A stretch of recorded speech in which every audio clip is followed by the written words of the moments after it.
Hello and welcome back to SARS Football Corner. Welcome back to another live stream, another show, another video on the channel. Big up to everybody is tuned in nice and early. Big up to everybody is watching on a replay. Make sure you smash the like button.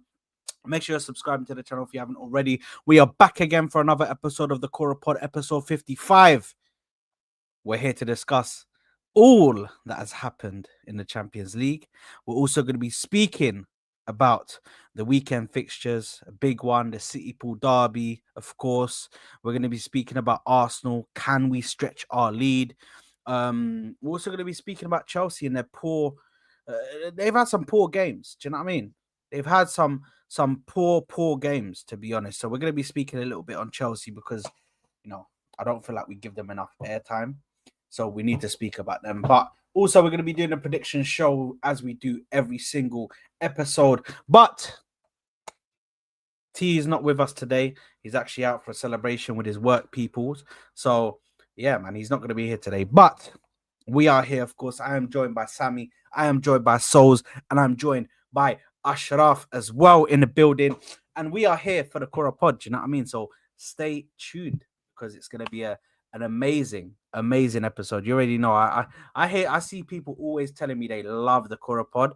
And listen, we're just trying to give you the highest quality episodes and the best quality football takes. Do you know what I mean? That's why I bring the boys together, of course. But make sure you smash the like button. Make sure you're subscribing to the channel if you haven't already. We are on our way, road to 3K. Do you know what I mean? That's what we're on right now. Road to 3K. So if you guys can help me get there, that would be absolutely amazing. Make sure to smash that like button and subscribe to the channel. The like pushes it to more people. The content out gets pushed to more people who haven't seen it before. So make sure to get that done, people. But what we're going to start off with today is speaking about the big game on the weekend. Liverpool up against Manchester City. How do we think that's going to go? How do we think Liverpool are going to fare up against Manchester City at the moment? I know that they've had a decent game in the week against Real Madrid. We saw changes. We saw defense, the midfield a bit more compact defensively, able to hold their own in front of the defenders, not letting people in so easily.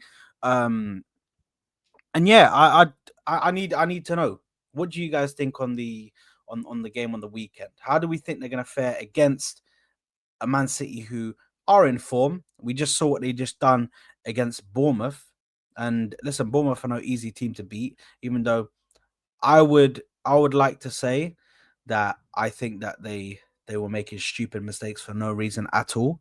But how are you lot thinking about this game? Or what are you lot thinking about this game? Before we start, what are you wearing, Sad? Is that like electronic subha in your hand? Yeah. I big up. I listen. I think we're gonna look. Wait. Are you talking about City Liverpool? So what we're gonna be talking about first is City Liverpool. Yeah. Yeah. Look, I think they're both on good form. I was on the Jordanian Johnny Bravo. Jordanian Johnny Bravo. You know it is all week, yeah. Bro. That is hilarious. Bro, you know what?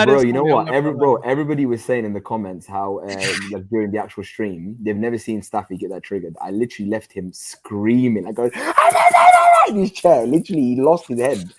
But you know me, guys, the biggest rage baiter on YouTube. Can't ever try style me. If you try go up against me in a debate, you're gonna get angry. Keep your head, keep yourself cool. My opinion will stay my opinion. But now listen, I think the game on a weekend. Can I ask you guys this? Which team are you guys most scared of? Liverpool. Yeah, look, I was getting and let him land. Yeah, I'm asking. I want that's because I know we'll probably have this debate today anyway. The debate that I had on Hassam's stream about both teams are obviously playing well, City and Liverpool, and who would you rather go up against this season for the title? And obviously everyone had their opinions and whatever. My opinion was that I would much rather go up against City in this Premier League title than Liverpool. only because of the. I don't know if Ash taking a piss out of me or not, but the only reason why I was saying that. I actually agree with you. I heard it on the show. Yeah. And all of them were grilling me for it. But what I didn't like on the stream was the flakiness from those fans, because LB a couple of weeks ago on the same stream was saying City are not good enough for the title, their fullback's not good enough, their midfield is not good enough, and he was saying all this kind of things about Man City not having a big squad. And then 2 weeks later, he's talking about why Man City obviously should be better than, should be a bigger chance than Liverpool, should be more scary than Liverpool. No, you can't be a flip-flop flaky team that in 2 weeks you change your whole opinion. The ultimate point is, the reason why Liverpool are a bigger harm to us than City is for the exact metrics that I used. Liverpool have a better team, a better 11. Liverpool have a better squad. Liverpool are the current champions, and Liverpool invested the most money in the summer. Those 4 metrics alone should tell you why Liverpool are much more of a threat to Arsenal's title this season than City are, right?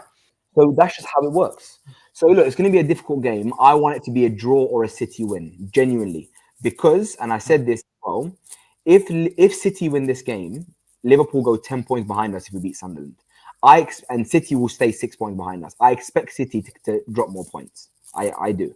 Right, and I think getting Liverpool out of the way, if they go 10 points clear, gives them a very, very small chance now of winning the title, right? Because that will mean 5 games lost.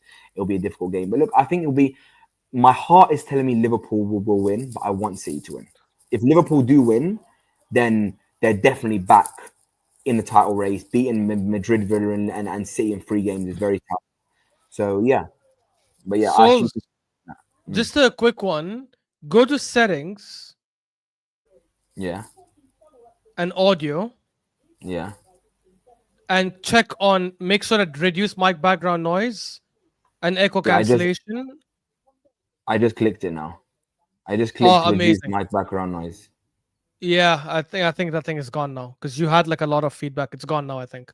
Yeah, but yeah, as I was saying, I fully agree with Souls. I heard the stream I heard what you were saying on the stream to Sam before it went crazy with you, Staffy, and everything, and it went into chaos. But before that, I 100% agree with you. I think anyone who's saying they'd rather go up against Liverpool, I think it's just like a very knee-jerk type of reaction, and it's also PTSD from City from 2-3 years ago, because we went up against them twice and we lost. It's not, in my opinion, it's not baked in logic, because the reality is this City team is not the same as the City team from 2-3 years ago. They don't have KDB. They don't have the same quality defenders. Rodri is not the same Rodri. They don't have Mahrez. They don't have Bernardo Silva at that peak. They don't have Gundogan from the treble-winning season. They're obviously building. They will eventually get back to probably dominating again, because Pep Guardiola is the best manager in the world and probably the best manager in football history. But if you're talking about just this season, what team am I more worried about clicking? Liverpool or City? It's 100% Liverpool. They're the champions from last season. They have 3 or 4 world-class players. They've added Isak, who's, no matter what we want to say about him, we can banter him all we want right now. But the reality is... Sorry, Ash. By the way, yeah, go ahead. Do you know what I mean? We have a new Moroccan guest. Do you know what I mean? Just to add in. Yeah. We have Hakim in the Hakim in the halftime. Hakim, hello, Habibi. Hakim! Hakim is here, so we might as well big up. Big That's up what we're gonna call him now, Hakimi. Yeah, halftime Hakimi. Let's go, man. Let's go. Big him up. Yeah, sorry. Carry on. Big up to. Wait, now I get it. So the HTH was. Hawks, you've rebranded. I didn't know who it was at first. He's gone through a rebrand. I didn't know he rebranded. Because you know, I get your clips on Twitter, because they come on Twitter because you sync it with there. So I just click on it directly and it goes there. I never noticed the brand. Damn. I did it because like so many people were complaining at me. Oh man, when I have to put your YouTube channel into the title, it takes up bare characters. I was like, okay, cool. Let me find a way to shorten it down. And, you know what I'm saying? But just quickly, because I don't like to be the guy to just like interrupt and that. But by the way, big up. Go ahead. Souls and Ash, you man are moving mad. Why? Yeah? Because we defo need Liverpool to win against Man City. No. I kind of agree with them, man. A little That's bit. perfect. We need Liverpool to punch them up. Yeah, because I'll tell you what. Do you know? Yeah, do you know what it is? Yeah, because Go ahead. see, I listened to you, Ash. Yeah, you said it's not baked in logic. Yeah, so let's bake some logic. Yeah, tell me a time that Liverpool's been in a title race and won the league. But this is why this is exactly why I said it's not baked on logic. It's based on PTSD, because we are going by the last 4 or 5 years, and we're saying, well, they haven't done it before, so they'll not do it now. But we don't know that. It's a bigger sample, Ash. It's a bigger sample when you look at. But those teams don't exist anymore. But Sammy, my issue is Ash, hold on, I want to add something here. My only issue with what Hooks is saying about when they've last won the league is that I'm looking at it from not nostalgia. I'm looking at it from now. As of today, the current Premier League champions factually are Liverpool. They were the best team in the league last year. They also invested the most money in the summer on that team and bought some of the best players. That's fine. So we all hold on. Let me land. We have them all as favorites. Let me land. I have them as favorites. Saad has them as favorites. Ash has them as favorites. No, but to be honest, if I want to go either against Liverpool or City, I would edge a little bit Liverpool than City. Why? If you want to call it PTSD, that's fine. No, but to be honest, from what I've seen from Pep Guardiola and the way he's setting up his team right now, it's now getting more dangerous and dangerous because they don't have Modric, and Foden is now start banging. Reinders start playing well. I mean, Doku is playing well. I can say Gravenberch is back and all that. Anyone can do that. That's not a factual argument. The argument is, and these are the facts. Liverpool have a better team than Man City. Liverpool have a better squad than Man City. Liverpool are the current champions, and Liverpool have spent the most money in the summer. So they, based on those 4 metrics, I'm bringing you factual statements as to why. Those are false metrics, though. Why? They're facts, though. They're false metrics because it doesn't matter that. Well, I don't even think they have a better squad than Man City. Like they do, man. They have a better defense than Man City currently, and a better attack as well. I'm sorry, their attack is not better than Man. Like there's no factual evidence. Bro, they have TK, Isak. Outside Haaland, who gets in the Liverpool's attack? But that doesn't matter because you're talking about comparing the teams. I'm talking about the damage that each individual team can do to us in a title race. I don't care about the name of Isak because Isak hasn't done anything since being here. I don't care about the name of Wirtz because Wirtz hasn't done anything this season. The Haaland has done everything, and what you got to realize is really and truly when it comes to the argument of Liverpool and Man City at the moment, it doesn't matter because it's November, But if you was to ask me who do I want 3 to 5 points behind me come March, it is definitely not a Man City with Rodri reintegrated back into the team, Haaland firing, Reinders picking up form. Cherky, by that point, picking up form. Foden, it looks like he's going to have a good season this year. Doku, they got danger. The only thing...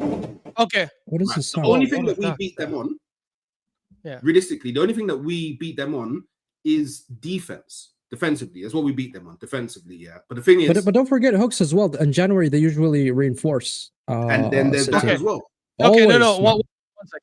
So the January thing I want to leave that aside. Yeah, I agree with that. That's it. It ends there. It literally ends at the better manager. For me, the reality is it only ends at the better manager because, I know you guys are saying they can go in January. We don't know what they're going to do in January. And we don't know what Liverpool also will do in January. So I'll leave that aside. I'm only talking about current teams.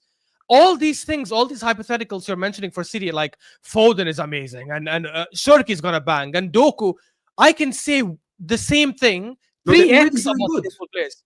Because I can easily say that if Salah plays at 60-70% of his best form, that's probably better than most attackers in the league. I can say if Isak eventually clicks with Liverpool, he's one of the best strikers in the league, and he can rival Haaland. I can say Gakpo, in my opinion, as a left winger, is better than Doku. Wirtz, if he ends up clicking, is dangerous for us. They already have 2 other midfielders who have performed at a world-class level last season, and we've seen it. These midfielders are not old. They're still in their peak. And I think it's a big debate as well. What's Exalted? And McAllister and Gravenberch are not old. They're still 25, 26, 27. So they're still going to be playing at a very high level. Van Dijk, one of the best centre-backs in the world. Their fullbacks eventually will click, even though I don't rate their fullbacks as much, to be honest. And they have the best keeper. The reality is, if we're talking about if both teams click, and by the way, let me tell you guys why Liverpool are more dangerous as well. Liverpool have gone through a blip, which is a clear blip, because when you lose 4 Premier League games in a row, that's not because you are a bad team. It's because you are going through a rough patch, low confidence, whatever. City's blip actually is worse because City clearly has inconsistencies, which is to be seen in quality. City would win 1 game, lose 2, win 3, draw 1, win 2, lose 1, win 2, lose 3. Like, that is a clear sign of a team that squad-wise is not there yet. Nobody can say Liverpool squad-wise is not there. It's just the fact that the manager needed to figure things out. Yeah, and Ash, and not only that, obviously it's a big debate because I was watching Sky Sports today and they were literally done the same exact debate and they posted it onto the public to vote. And literally the votes were 50-50 for Liverpool and Man City. Who's the bigger threat to Arsenal's title challenge? And I think that's why, Ash, this game is detrimental. This game is going to be really detrimental. The Liverpool and City game. I understand Hooks and Sammy's point about like why you'd say it was City, because ultimately, if you're talking about a team that's chasing you, a team that's good at chasing, City will literally hunt you down game on game. And I've never seen Liverpool do that to a point where obviously I've seen them do it with City when they literally took them to. Yeah, they have done that twice. Yeah, they have done it. They never won it. They never won it. But I'm saying, but City they got to 97 and 92. That would win you the league. But they didn't win. But they didn't win. Guys, you are conflating two things. They didn't win not because they're not good at winning or because of lack of mentality. They did almost the impossible by getting to 97 and someone bested them. If they do 97 again this season, they win the league. So that's my point. But they're not going to. My point. Yeah, I know they won't. I don't think they will. I don't think any team will get to 97 points. But my point is, you guys cannot say they didn't win the league when they got to 97 and 92 points, so it's irrelevant. No, it's not irrelevant, because if they're that same team that can go machine for machine with City, and now they're much better with Wirtz, much better with Isak, much better with obviously McAllister and Gravenberch and all these guys. They're much better than what they were 3 years ago. No. They're no. How can they? How? This is you assuming. This is you looking at the names and going, oh, they got Isak, so they're better. Oh, they got Wirtz, so they're better. You did the exact same thing with Rodri. But you're doing the same thing with Rodri and all these players. Yeah, you did the same thing. But I'm bringing in those names to use as a comparison point to the names that you're using for Liverpool. I don't have to name anyone else bar Haaland. I actually don't have to name anyone else bar Haaland. You know why you actually do? Because they've never won the league with just Haaland. In no season did they win the league where Haaland was clearly the best player. Do you know he's on like 26 goals in all comps already, bro? Brother, he's been in these type of goals before. We're in November. Exactly. When Haaland is shut down, the whole team shuts down. If you shut down a one player in Liverpool, there are still other players that can bail them out. No, but you can't shut down Haaland, because you know why? Villa did. This season, and they lost. Yeah, Fairs, there's going to be the look. Exceptions don't prove the case. If anything, they you know what I mean. Okay, fair. What about Spurs? Spurs shut them down. But that's before like Man City are in their flow now. Like Man City, they've started that run. They're arguing the wrong point. Hooks is right. You can't stop Haaland. That's I don't think we should be arguing that. Even if Haaland's unstoppable, why is that more of a case? No, but why is that more of a case than Liverpool having stars everywhere and being the current champions? Because those stars need to click together, which they haven't yet.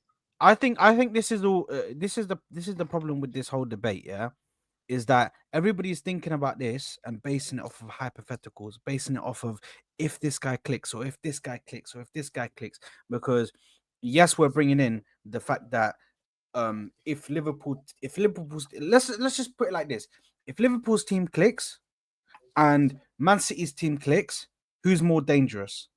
It's Liverpool. Easy. 100%. It's Liverpool's team, and with ease, it's Liverpool's team. What? Because with ease, it's Liverpool's team. Liverpool have the attackers. They can go and play. Sad, this is not FIFA, Sad. This is not FIFA. It's not about it being FIFA, bro. No, it is, man. You're going by names. You're going by names. You're going by names. I'm sorry. You're going by names. It's not about by names. Bro, by the way, can I just explain? Their midfield, when it clicks, we saw last season how it can just click and it can just work, and they keep on getting goals. They keep on getting that last minute goal. And last season we said they can't keep on scoring last minute goals. It's unsustainable. They did it all season long. So in reality, Liverpool can keep on going. If You're they talking about last now, season, though. and they have, and imagine if they have those chances that Salah was creating all of last season, but instead of Darwin Núñez, they have an Isak. I can argue the same. I can argue the same about Foden and say if he goes back to the player of the season and he gets 70-80%, like Ash said about Salah. This is what Ash told me. If Salah goes 70% back, I mean, you're right, Sammy. So for every City player you name, I can probably name 2 from Liverpool. If Foden clicks, yes, he's one of the best. I can tell you if Salah and Gakpo click, way better. If Haaland clicks, you're right, scariest striker in the world. Isak clicks, he's not as good as Haaland, but he's right up there. If you might say if Shirky clicks, my God, Shirky can kill the league. Okay, if Wirtz clicks, Wirtz probably can be better. Yeah, but Ash, we can keep doing that. Ash, you did say Isak was the best striker in the world last year. Are you saying Gakpo's better than Foden? Sorry, Hooks? Are you saying that Gakpo's better than Foden if they both click?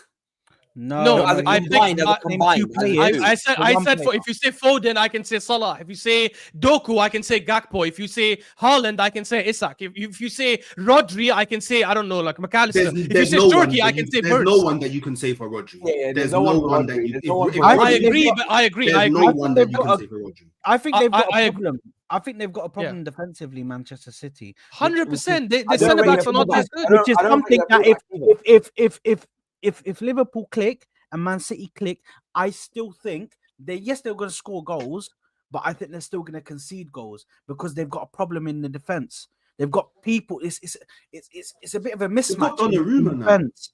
It doesn't. Donnarumma doesn't even really matter anymore. Donnarumma last season was one of the best goalkeepers. Why? Because he had an amazing duo in front of him in Marquinhos and Pacho. Last season they were on madness. They were on smoke. They were on last season. I agree with you, but let's not overlook. No, but let's not overlook. I want to say one thing, because I'm being honest. I'm actually scared of City because I'm seeing them go into games now, especially last 2-3 games, where they're literally just drifting through teams, and they're holding but they're not scarier than Liverpool though. They're not, which is why I said I would rather go up against Liverpool, but I think it's close. I don't think it's Liverpool's here and City's here. I think they're here, but I'd rather go. I mean, so guys, remember we're saying. No, hold on. The bigger problem Arsenal have is that we will probably have to go up against both of them. Most likely. You know what I mean? We'll make it guys, a lot harder. This is what I'm saying. Our whole debate is who would we rather be chased by? Which means we're talking about which means we're talking about both of them being in form. We're not saying we're being chased by Liverpool from 3 weeks ago. We're saying if Liverpool are at their best and City are at their best, who would we rather chase us? The reality is City at their best. In my opinion, City at their best are not as good as Arsenal. I think squad-wise, we're better than them defensively. I think we're better in the midfield. Minus Rodri, we're better than them in the midfield. I think we're better than them in attacking depth. They have Haaland. In every other position, we're stronger. Liverpool, however, if you do a combined 11 between us and Liverpool, you probably could put more Liverpool players there. And this is why you think it, though. This is not how football works, Ash. This is why you think it. You're doing comparisons. This is how it worked last season. No. Stop saying last season because Liverpool's team is different. They now have Kirkes left back. Yeah, they're playing Kirkes left back and they're not playing him in a way that suits Kirkes. Okay. Yeah, they're not tactically getting the best out of him. Their midfield is different. I know that they've reverted in the last few games. They've reverted back to last season's midfield. But when you're saying everyone, you're walking into a trap. By the way, I'm just letting you know. Goes into the midfield. Then Wirtz goes into the midfield, so their midfield is different. So there's already a problem. So there's already a problem because who's doing all the running? This is what you have done, Hooks. You've walked into a trap because you're saying, but this is not the same team from last season. Their team is different. City's team is different from the PTSD that we had 2 years ago. They're not the same. They don't have Kyle Walker. They don't have KDB. They don't have Gundogan. They don't have Bernardo Silva of that level. I don't care about that. But they have Pep Guardiola. Those are the players that won them the league. Those are the players that won them the league. The season that you lot are talking about, don't be disingenuous, Hooks and Sammy, you frauds. Do you know why? Because the season that you lot are talking about, where this man Foden, the one player of the season, that second half of the season, who was dragging them in games? No, Was bro. KDB. Foden was good. No, bro. Foden was good. Kevin It was De Bruyne. KDB. Don't That's bring this disingenuous. bullshit up. That's Kevin De Bruyne disingenuous. was That's dragging them in disingenuous. some games. In No, some I'm not games, with you Kevin there. De Bruyne was scoring the goal and shut up shop. That's So, it. so wait, Bro, you that's don't, disingenuous. hold on. Sad enough. You guys don't rate Pep Guardiola. That you don't I believe rate that. Pep Guardiola, Hold but on, Pep you don't believe Pep Guardiola can find a tune out of his team, and getting the best out of his team in a way that can deliver. Sammy, I think he's the greatest. And we've seen it year in and year out. No, we That's haven't. the problem. That's a lie. I have seen. No. Hold That's a on. lie. I've seen Guardiola do from Last nothing. season He he gave creates up. something. You know, that's First of all, Guardiola. Let That's Ash land. Guys, that's a lie because even though I think he's the greatest manager of all time, he doesn't do something out of nothing. He does something when the players that are there are of world-class ability. And yes, it takes an incredible coach to get those world-class players to perform the way they did. I agree with that, which is why I have him number 1 on the list. But the point is, those 2 seasons that they beat us to the league, by the way, that first season, the treble season, if it wasn't for KDB, they don't win the league. KDB destroyed us home and away. Haaland was disgusting home and away, by the way. It was mainly KDB that did the work. And the second season, you talk about Haaland when he flopped against Arsenal and flopped against Liverpool, these 2 title rivals, home and away. It was Rodri and the other players who carried them and won them the big games. That second half of the season, sorry, one second. That second half of the season in 23-24, when we got to 89 points, if KDB didn't come back in January, we would have won the league 1,000,000%. The guy comes back and the whole league was shook. His first game against Newcastle, scores an incredible goal and assists Oscar Bob. And he goes on to assist. But Foden was still good in that second half of the season. Maybe he was the best I'm not City saying player. he wasn't good, but I think Foden's best is like Odegaard's best. Or maybe like slightly higher. That's it. Slightly. Odegaard, no. Odegaard's never had a single season better than that Foden season that year. He's never had one for us. Are you mentally ill? 22-23. Such a Premier League record for most non-penalty goals from a midfielder. 15 goals. The most. So that I want to understand something. So that season, So that season, do you think was better than Foden's season? Yes, I think it was on par. I think it was on par with Foden's season. On par. The difference between Foden's season and Odegaard's season is Foden ended up winning a league. Odegaard did. I get you. Changed the conversation. I get you. It was a record in the Premier League. But Ashraf, just like how me and you and Saad, I agree. We're looking at Ekitike's, bro. Their attack is one of the best in the world. Having Ekitike, Isak, Wirtz, Salah, Gakpo, bro, they have everybody. They have world stars everywhere. But I'm saying, just like we look at the players and we look at the current champions, we look at how many money was spent in the summer, we also have to look at the manager. I agree with Sammy because Pep is a better manager than Klopp. He is. Of course, yeah. Right. So, guys, can I give you a quick prediction? And you're saying no, hold on. You said, but City can't make something out of nothing. So Pep can't make something out of nothing, but Pep has a good team though. So let's not try to act like Pep hasn't got a good team. Yeah, but he doesn't have a team as good as Arsenal or Liverpool. In fact, before the season started, nobody thought his team, even at their best, were as good as Arsenal or Liverpool. And I'll tell you this and then I'll just end it on this for the Liverpool game. This is why I want City to win this weekend, because as one is I think want to draw. Personally, I want to draw, man. Yeah. Obviously, draws my first choice. But I'm saying if I had to pick someone to win, if I had to pick someone to win, I'd rather City win. And I'm telling you guys, the game after City will drop points against Newcastle away from home. They're not winning that game. And if we win our next 2 games, we could potentially be 8 points ahead of City and 10 points ahead of Liverpool. If City beat Liverpool, obviously. Okay. But my question is, if City win the game, how do you guys feel about Liverpool being 10 points off? Do you think it's done? I think they're done. Yeah, I don't think they catch up to us then. Because that was another debate. But another debate was if we beat Sunderland and Liverpool lose, is it completely over? And can we say that in the first week of November? Yes, we can. Liverpool, yes. Yes, we can. By the way, guys, this is a stat for you. No Premier League team in history has been 6+ points after 10 games and not won the league ever. Bro, I hate these stats, bro. I know. And then it's Arsenal, and we'll do it. We'll break the record. It's not an irrelevant stat. You know the stat that some people give you sometimes? They say, whenever a team won on this date, they've gone to win the league. That kind of, which there's no relation. But 6 points after 10 games, there's a relation. It's basically trying to say, whenever a team has started this dominant, they've gone on to win the league. By the way, I'm still not saying we are winning the league for sure. But what I'm trying to say is 10 points. If Liverpool lose that game and they're 10 points behind us, That's bro. Then it's only anyway. Hooks is here, and I want to get onto Arteta because I finally have someone else that can school these Arteta haters on my left. So Hooks was Arteta out. Ammo. Whoa! Hooks was Arteta out. What do you want about? Okay, now my bad. It's only you. Just shut up. I have the words Arteta out have never left my mouth. Thank you. I don't do the in out, shake it. No, he's allowed to say that. I don't do the whole Don't be a politician. I don't do that. So what I actually said was, I said if he doesn't win an internet major last season, he deserves to be sacked. Yeah.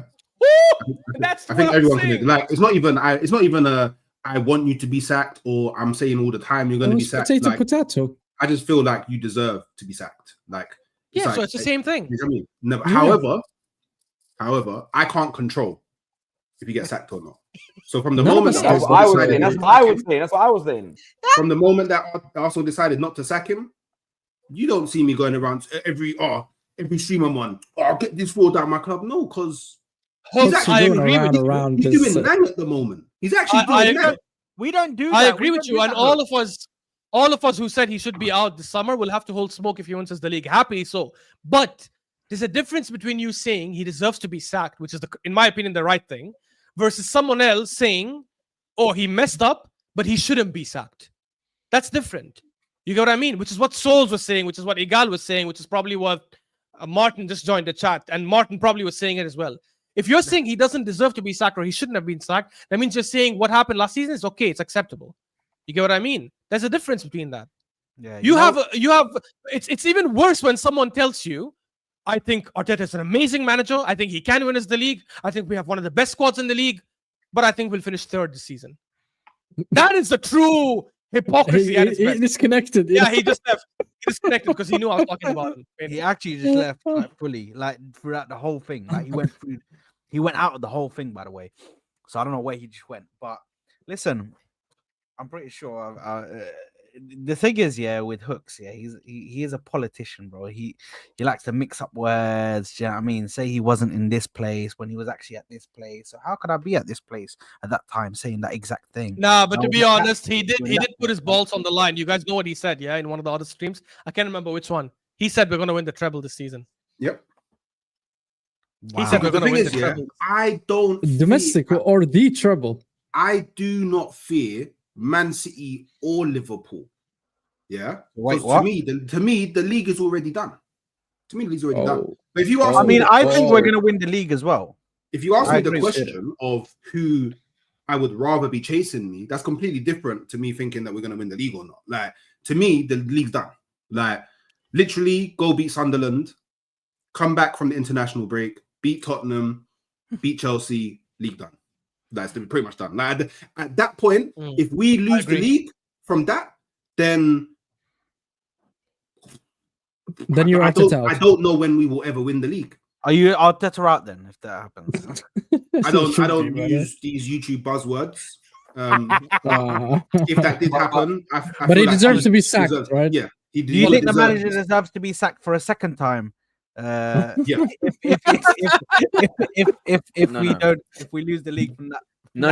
But sad. He wins the Champions League. Hold on, Mr. Arteta. Let me speak to the other one. That's true. Let me speak to the other one. Hold on, just a second. So you're saying you want him out for a second time, yeah? Or you? No, he said they could win the Champions League. He said he could win the Champions League. Oh, yes, that's true.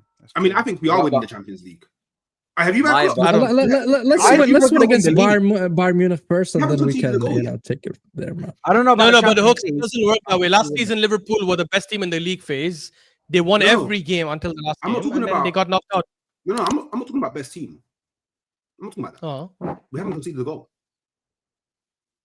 Yeah, I understand, but we've equaled the record. We're gonna get knockout phases are different, guys. Knockout phases are different. We're gonna get to that because we need to speak about Arsenal, but we need to speak about Chelsea because if we don't speak about Chelsea, like people just think we just come on here and speak about Arsenal and title race. Man, Chelsea. Yeah. I would like to start with the Chelsea. Yeah, please, segment. Bro. Explain to me what's going on with their backline right now because it's actually creasing. Like, man, listen.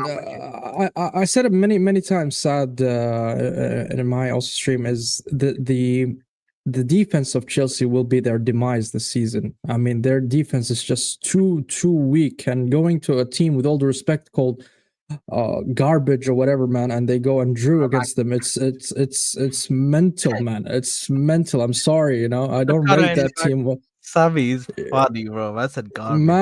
Man, their defense is garbage, to be honest. It's just too weak and too immature. They don't have the maturity in the defense. They had disciplinary issues a couple of games ago. If you guys have seen the red cards they were getting, just for fun. And I don't think you're going to win anything with that kind of defense. Okay, they have a good midfield. They have Caicedo. They have Enzo. When it comes to the offense and the attack, I would say okay, they can compete, but when it comes to the defense, it's just too bad and too horrible to win anything. Not even in a domestic cup. I don't see them contesting anywhere, and they need to fix up. If they want to win something, they need to fix up this defense badly. If they can do something in January and rectify the situation, that would be good for them. But if they don't, then I don't think they're going to win anything. Yeah, you know what? Yesterday, when I watched that game against Karabag, and listen, I think for me, I was a bit surprised with how Jiro Hato was, and I do feel for the kid, because he is a kid at the end of the day, and he was meant to come to Arsenal. I don't know if you guys remember, we were scouting. 2 years ago, we were scouting this guy for a minute, and he was meant to come to us. I feel like kids like that, you can't. That some kids you can just throw into the deep end and they'll swim, but you throw some of these men into the deep end, they will drown. And I mean, they have no choice. They only have kids. I think Hato's drowning at the moment. With the criticism as well. Chelsea fans are not necessarily the kindest of fans that just start trashing people. Do you know what I mean? Unless you've shown them something, then they'll start trashing you. But yeah, I think Jiro Hato definitely is a player that has the ability to up his levels a few and become a better player. But at the moment, I think this whole defensive thing that they go in, the fact that they lost Colwill, who actually started to look like a very good defender and actually started to have very good games for them. Yeah. And the fact that they've got what's his name as well in the back line, the freaking injury prone guy who can't stay fit to save his life. The guy that's the guy that's doing 150 mile an hour. Oh, Lavia. No, it's Fofana. Fofana. Yeah. By the way, listen, I just want to say this right now. Fofana, you're a prick. You're a prick and a pussy. Go fuck yourself. I know why. Because the last season, I remember. No.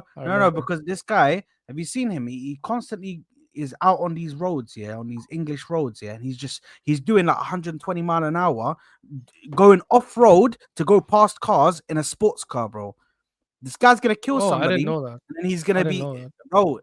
It's all over the news, bro. What are you talking about, again? Bro, what are you talking about? What are you talking about? Do you work with DVLA? Sideways. You shut up, mate. Yeah, let me cuss him out.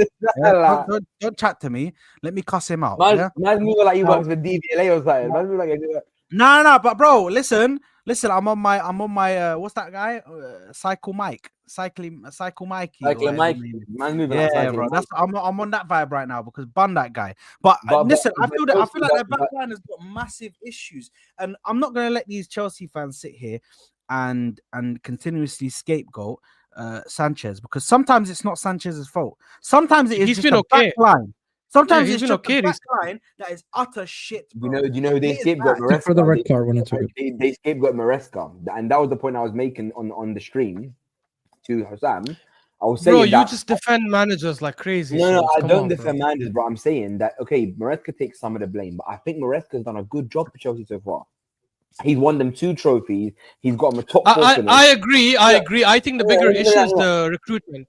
Exactly, the recruitment, which may or may not be a little bit of Maresca's fault if he's chosen the players, sporting director. There's a lot of people involved in recruitment. Also, from a business sense, I think their owners care more about resale value, care more about the business side of things, and less about success. And if your owners care more about profit than success, bring in Maresca or whoever you like, because I think the team is not good enough. But I haven't got any sympathy for Chelsea because ultimately they've spent lots of money and $2 billion. And it hasn't equaled in anything crazy. You know, yes, they've won a Club World Cup and all that, but I mean, like, they haven't won a league, they haven't won obviously. So like, it's I don't know. Liverpool, I think Chelsea are in some difficult positions right now. And I don't really have much to say about it. I think and then I want to ask. I think a lot of Chelsea fans just overrated their team in the summer. A lot of them were putting them in the title race, saying they're almost as good as Arsenal, Liverpool, and City. I've always found that ridiculous, to be honest. I've always said if they finish top 4 and comfortably, then I think that's a good season. But the fact that they were overhyping where they were, I think they're going in a good process. Don't get me wrong; they're progressing, they're improving. Obviously, they picked up the Club World Cup on the way. Which was good as well, but I don't think they're anywhere near where some of the fans hyped them to be in the summer. It's not just you guys are saying the centre backs because I think that's the obvious easy thing. They obviously don't have a single, in my opinion, not a single top quality centre back. I think at best their centre backs are like above average, like Colwell. I know what Ash is but even you, I think they're also overhyped in other positions. For example, the best midfield depth in the league. Why? Because of Lavia, who barely plays. Because of Enzo, who sometimes has good games and sometimes has bad. Like literally, good for 3 months, bad for 3 months. Good for 3 months, bad for 3 months. Okay, Cole Palmer, fair enough. Cole Palmer is one of the best. Caicedo is definitely the best DM in my opinion in the league. Outside that, who else do they have in the midfield? That's like, oh, this amazing midfield depth. But no one says, but no one says they have the best midfield depth in the league. They lack. Are you okay?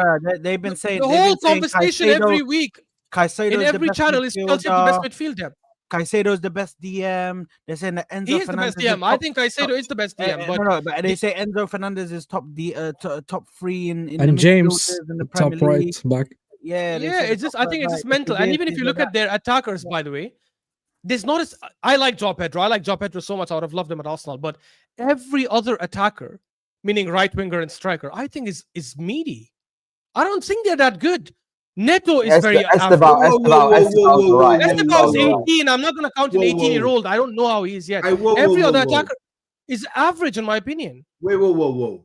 Yeah. Wasn't this guy the number 1 Gittins fanboy? Yep. Oh, yeah. Gittins is unfortunately. I hope you there. Okay, I'll let you guys. Okay, Gittins, so you need to explain what's going on. Unfortunately, Gittins is in the wrong team because this is not the Gittins. Here we go. Of course. How convenient. How convenient. The moment are you seriously gonna die on that hill, Ash? The moment I saw him miss that chance, I'm like, these guys have absolutely ruined him. But honestly, every other attacker, this is not the Gittins I fell in love with, bro. This is not the Gittins I fell in love with, bro. The Gittins I saw in Dortmund was playing right wing, left wing, finishing 1-on-1, taking shots outside the box and curling it top corner. But then there are other. Bro, Heung-min Son was killing it in the Bundesliga and then came and killed it in the Premier League. It's not like every Bundesliga attacker is not going to work here. That's just BS, right? Ash, that's not even the main issue. I think the main issue for them is creativity. Their creativity is mad at the moment. Like, I think their creativity is okay with Enzo. No, but it's not good enough. It's not good enough for a team that. Do you know what I mean? It's no. But when Palmer is back, I think Palmer and Enzo are good enough to create. Last season they were two of the best creators in the whole league. I think that's fine. I think their bigger issues, their wingers are average. Their strikers, they overhype Liam Delap. Like we missed out. Like as if Liam Delap is the Harry Kane that we didn't know about. Oh, when Delap is back, came back, got a red card. I think in his first game.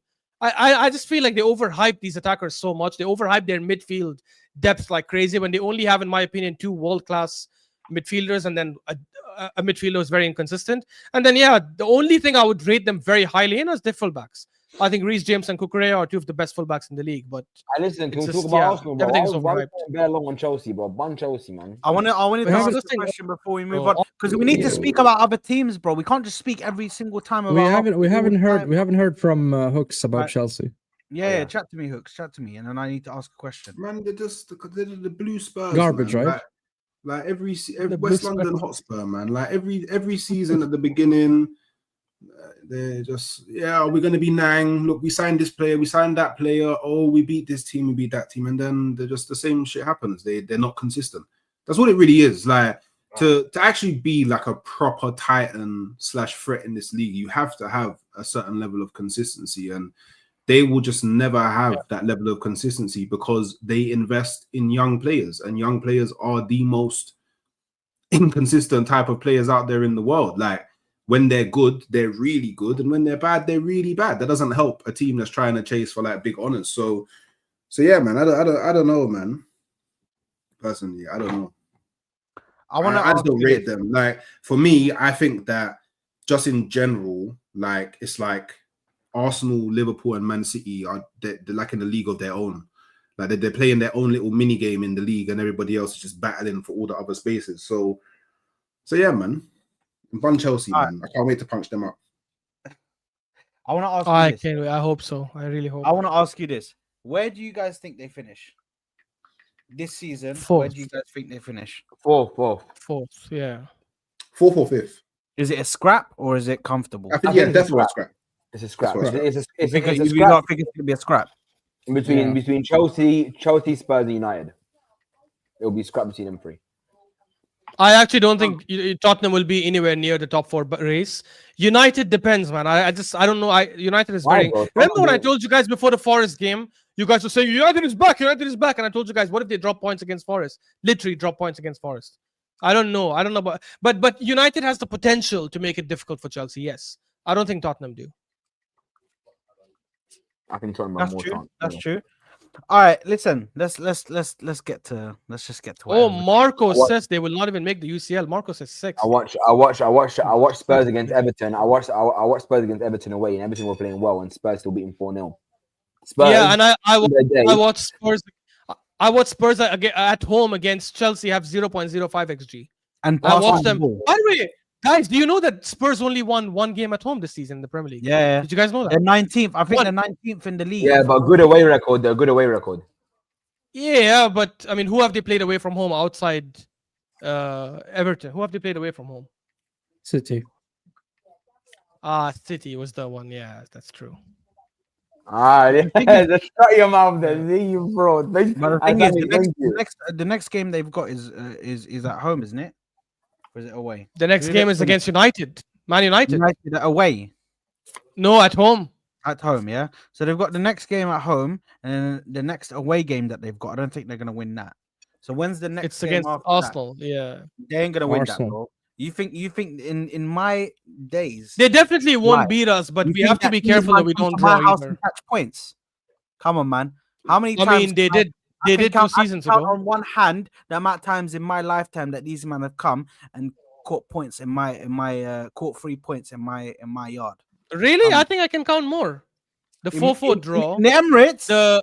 Yes, the 4-4 draw. The 3-2 win at 2011 when they beat us at home. Points. Oh, you said catch points. Points means draw or win. Change your words then. Okay. Get 3 points. Okay, sorry. fair. But I can only count how many on one hand, bro. And to be honest, even then, there are a few more draws, of course, but we're not really going to get down that road. But yeah, we should beat them. We should definitely beat them and Sunderland. I am worried about Sunderland. I'm not going to lie, but yeah. I'm actually more worried about the Sunderland game than I am the Tottenham and Chelsea game. Personally. I disagree with Chelsea, but Tottenham, I agree with you. Can I tell you why I'm not worried about the Sunderland though? The Sunderland game. Because I feel like them attacking us, I feel like they're going to go on the front foot and try and attack us. They look like that kind of team. It's just they're trying to do what Burnley did last season, yeah. But Burnley were a mess when they did it, yeah. But Burnley were a mess when they did it. But then when Sunderland do it, it's a bit more compact. It's a bit more organized. Do you know what I mean? But I think the fact that if a team attacks us, we're gonna have plenty of space in behind. We're gonna have plenty of space in behind. Big up, Hooks. Big up. Oh, Hooks is gone. Nice one. Big up to Hooks. Big up to Hooks. Listen, his link is going to be in the description. I've put it in there anyway, people. So go and make sure to subscribe to him and make sure to go and like his content, of course. But here's the thing for me, yeah, is I think we can take advantage of that. I think when a team plays against us and they play open, expansive football, they play on the front foot against us, it plays into our hands. It's brilliant. That's what we want. We don't want. I think they will be so pragmatic. I don't think they will open up against us. Yeah, I think they'll be pragmatic as well in this game. I don't think they'll open up, man.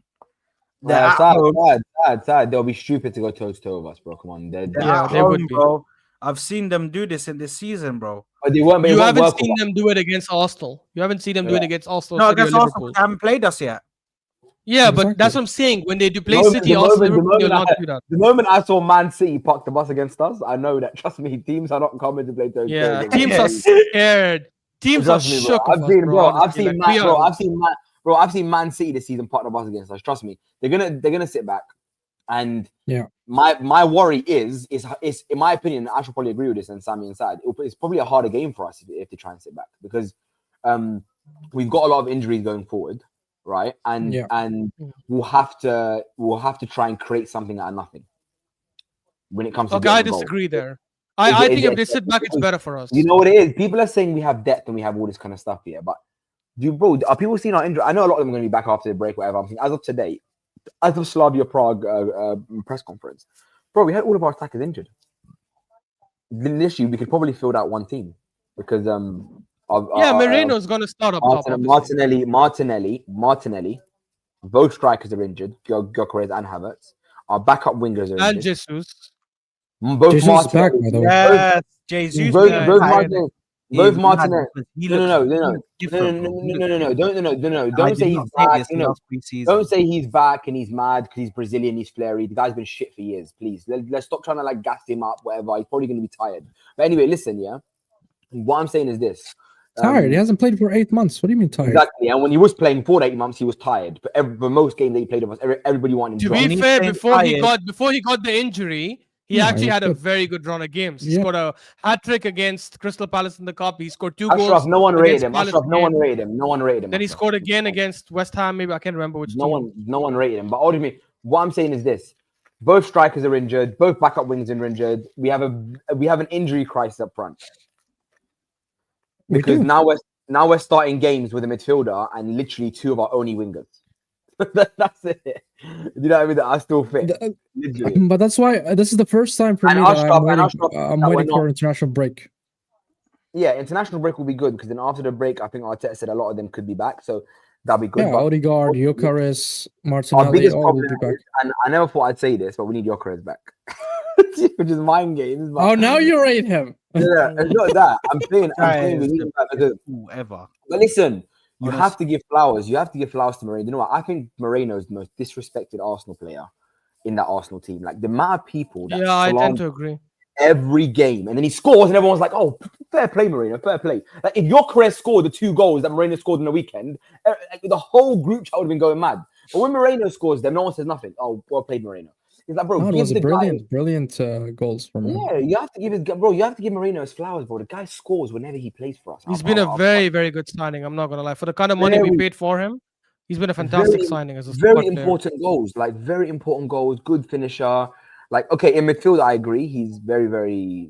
I don't rate him at all in midfield, especially. I rate him as a midfielder, depending on who else is playing with him. Exactly. That's what I just said. Yeah. I don't rate him when he's with Rice and Zubimendi. But correct. I'm saying, yeah, that's bad. But I'm saying our biggest problem is we have an injury crisis up front, which is literally a factual crisis because we literally have 2 wingers left in the whole squad and a backup midfielder. But I will say, Souls, I disagree about the Sunderland thing. I actually think Sunderland attacking us is probably more problematic for us because I think now we're going into games with teams so scared of coming out against us that our team is also getting comfortable in the way we build. And we know worst case scenario, teams are sitting back, we'll get set pieces, we'll get corners because the more you sit back, that means the more corners you're giving. And the more pressure you invite, the more pressure you're inviting. I think teams that attack us will make us a bit more conscious of the way we have to defend. They'll make us a bit more conscious in the way we attack. We'll probably, I hope this doesn't happen, but I feel like we might even creep in a little bit of conservative football the way we used to do before if teams attack us properly. But that's a player issue. But that's a player issue, right? Like I agree. I'm saying just for this one game, I wouldn't want Sunderland to come out and attack, especially when they're playing at home. I would want teams to come out and attack us when we are playing at home. Because I think the pressure. The risk is. It's Vader game made me laughing it, bro. There's a lot of words. I know why Vader rated because Vader is also big up Vader, but Vader is also a gaslighter, to be honest. You know, Vader. Listen, everyone's got something. Game recognizes game. You know, everyone's got game recognizes game. Everyone's got something to say. You know what I mean? Big up. Hussam is also a gaslighter. Hussam is a big gaslighter as well. A very big gaslighter. Yeah. You know what I mean? But what I'm saying is this, yeah. If Sunderland do attack, I get Ash's point. We could be lackadaisy in defense, but also Ash, you have to look at it this way: if Sunderland sit back, do we have enough? No, but do we have enough in our attacking arsenal? Yes. We have Eze, we have Saka. No, stop saying no. See, don't see again. Stop just naming players that we can start. We know what do you mean? Name player? Those are the key players. He's naming the players that will make a difference. But I'm saying, like, I don't think we have enough. Like, it's not like if we had Martinelli, Gyökeres, Odegaard. Wait. You rate Martinelli better than Saka? No, better than Trossard. Better than Trossard. Oh, guys, you know this season. I know it's been going quiet, but you know Trossard has 7 GA this season already. No, he does. He's actually been well. And it's not like what's Martinelli's GA? No, but it's less than Trossard. Less than Trossard. Okay, but Penalty. Because Martinelli Martinelli has good GA for the amount of minutes he's played. But guys, Trossard is not getting like stat padding GA. He's getting like game-winning goals or game-winning assists or equalize. And what's you guys' thoughts? And there's a question to all three of you, and I want each of you to answer. What's you guys' thoughts on the criticism, heavy criticism, and I'm calling it heavy because I've seen it heavy of other fans and also Arsenal fans, some of them. How was you guys' thoughts on the heavy criticism on Saka this season? He deserves it, to be honest. I mean, if you look at some of the games, why is Sad talking to himself? The guy's bare weird. I'm actually saying pick up your soul. Pick up your soul. Mashallah. For Saka, he said he's not going to do the banter. By the way, the way Sammy said he deserves it, in such a harsh mind game. No, because I'm frustrated because I'll tell you why. Because we hold Saka to a certain standard and a certain reference because we've been seeing Saka at a very high level, and then when he started dropping low performances, I would say no. Why? Can I show you guys that you have? Guys, do you remember Saka's performance against Fulham? Sammy didn't finish. Wait, Ashraf. Sammy didn't finish. Wait. Sammy told me to shut up and he interrupted. Sammy, do you remember Saka's performance against Fulham? Did he have a good match that game? No. He did. Okay. Wait. So Sammy, who had a better performance? Saka versus Fulham or Madueke versus Forest? Madueke versus Forest. Madueke versus Forest. Madueke is very good versus Forest. Yeah, he was good. Madueke against Forest. Yeah. Yes. Okay. Wait. But hold on. No. But let me. I will say your question is loaded because you're comparing Madueke with Madueke. Saka. I'm comparing Saka to Saka. Saka, the guy who's putting a lot of GA. That's my reference. I'm sorry, I'm not gonna put Saka with Madueke's level. I mean, but this is the problem. You're comparing and also Ashraf's the stat man as well, and now he's using to disregard stats and look at overall. I think he's played all right. No. But the funny thing, I was actually going to use stats, so you don't know where I'm going with this. I think this is you've hit the nail on the head, Sami. Because Saka sets high standards, if he performs well, but it's not getting GA, we're suddenly going like, it's not Saka though.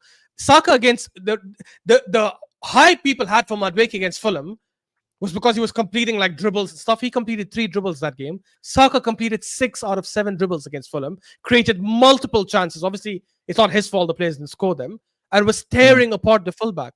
And yet you're remembering Madueke. And you know why you're remembering Madueke more? Because we don't expect that from Madueke. So Madueke's performance against Forest is an anomaly to what we expect. That doesn't mean Saka's been bad. I think he's been bad in two games. I'm holding him to a higher standard. I'm holding him to a higher standard, Ash. Yeah, so that means his criticism is not deserved, right? For me, yes, because I don't know. Saad was telling me a couple of weeks ago, right, that he thinks Saka's been shit, and he was telling me Saka's been probably one of our worst players, and I was arguing with him about this, and I was saying, Saad, like, you can't just look at performances. Bro, Saad. I know this conversation didn't happen. He said he's not gonna banter, and he still did it.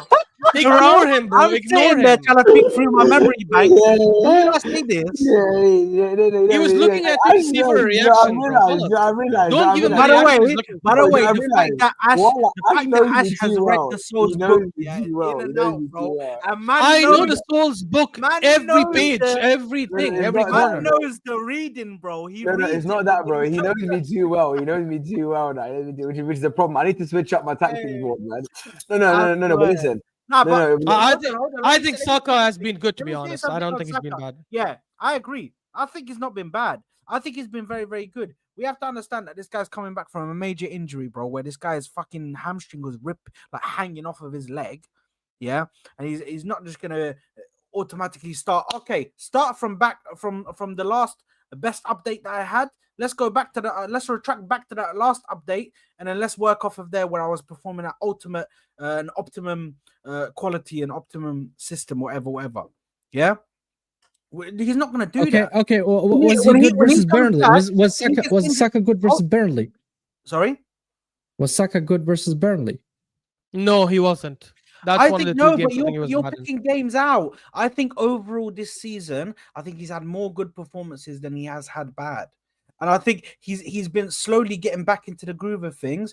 I think that the England game that he has where he scored, I think it was against Wales, where he scored a cracker from outside the box, was like a bit of a massive turning point for him in his confidence, because you can see that Saka's getting back into the groove of things and getting back into the, that freedom that he had before, where he was just, he felt like he could do anything on the pitch. Do you know what I mean? He has the same freedom side, except the execution part. But this time is not the time to sit there and criticize and call him shit and this and this and that.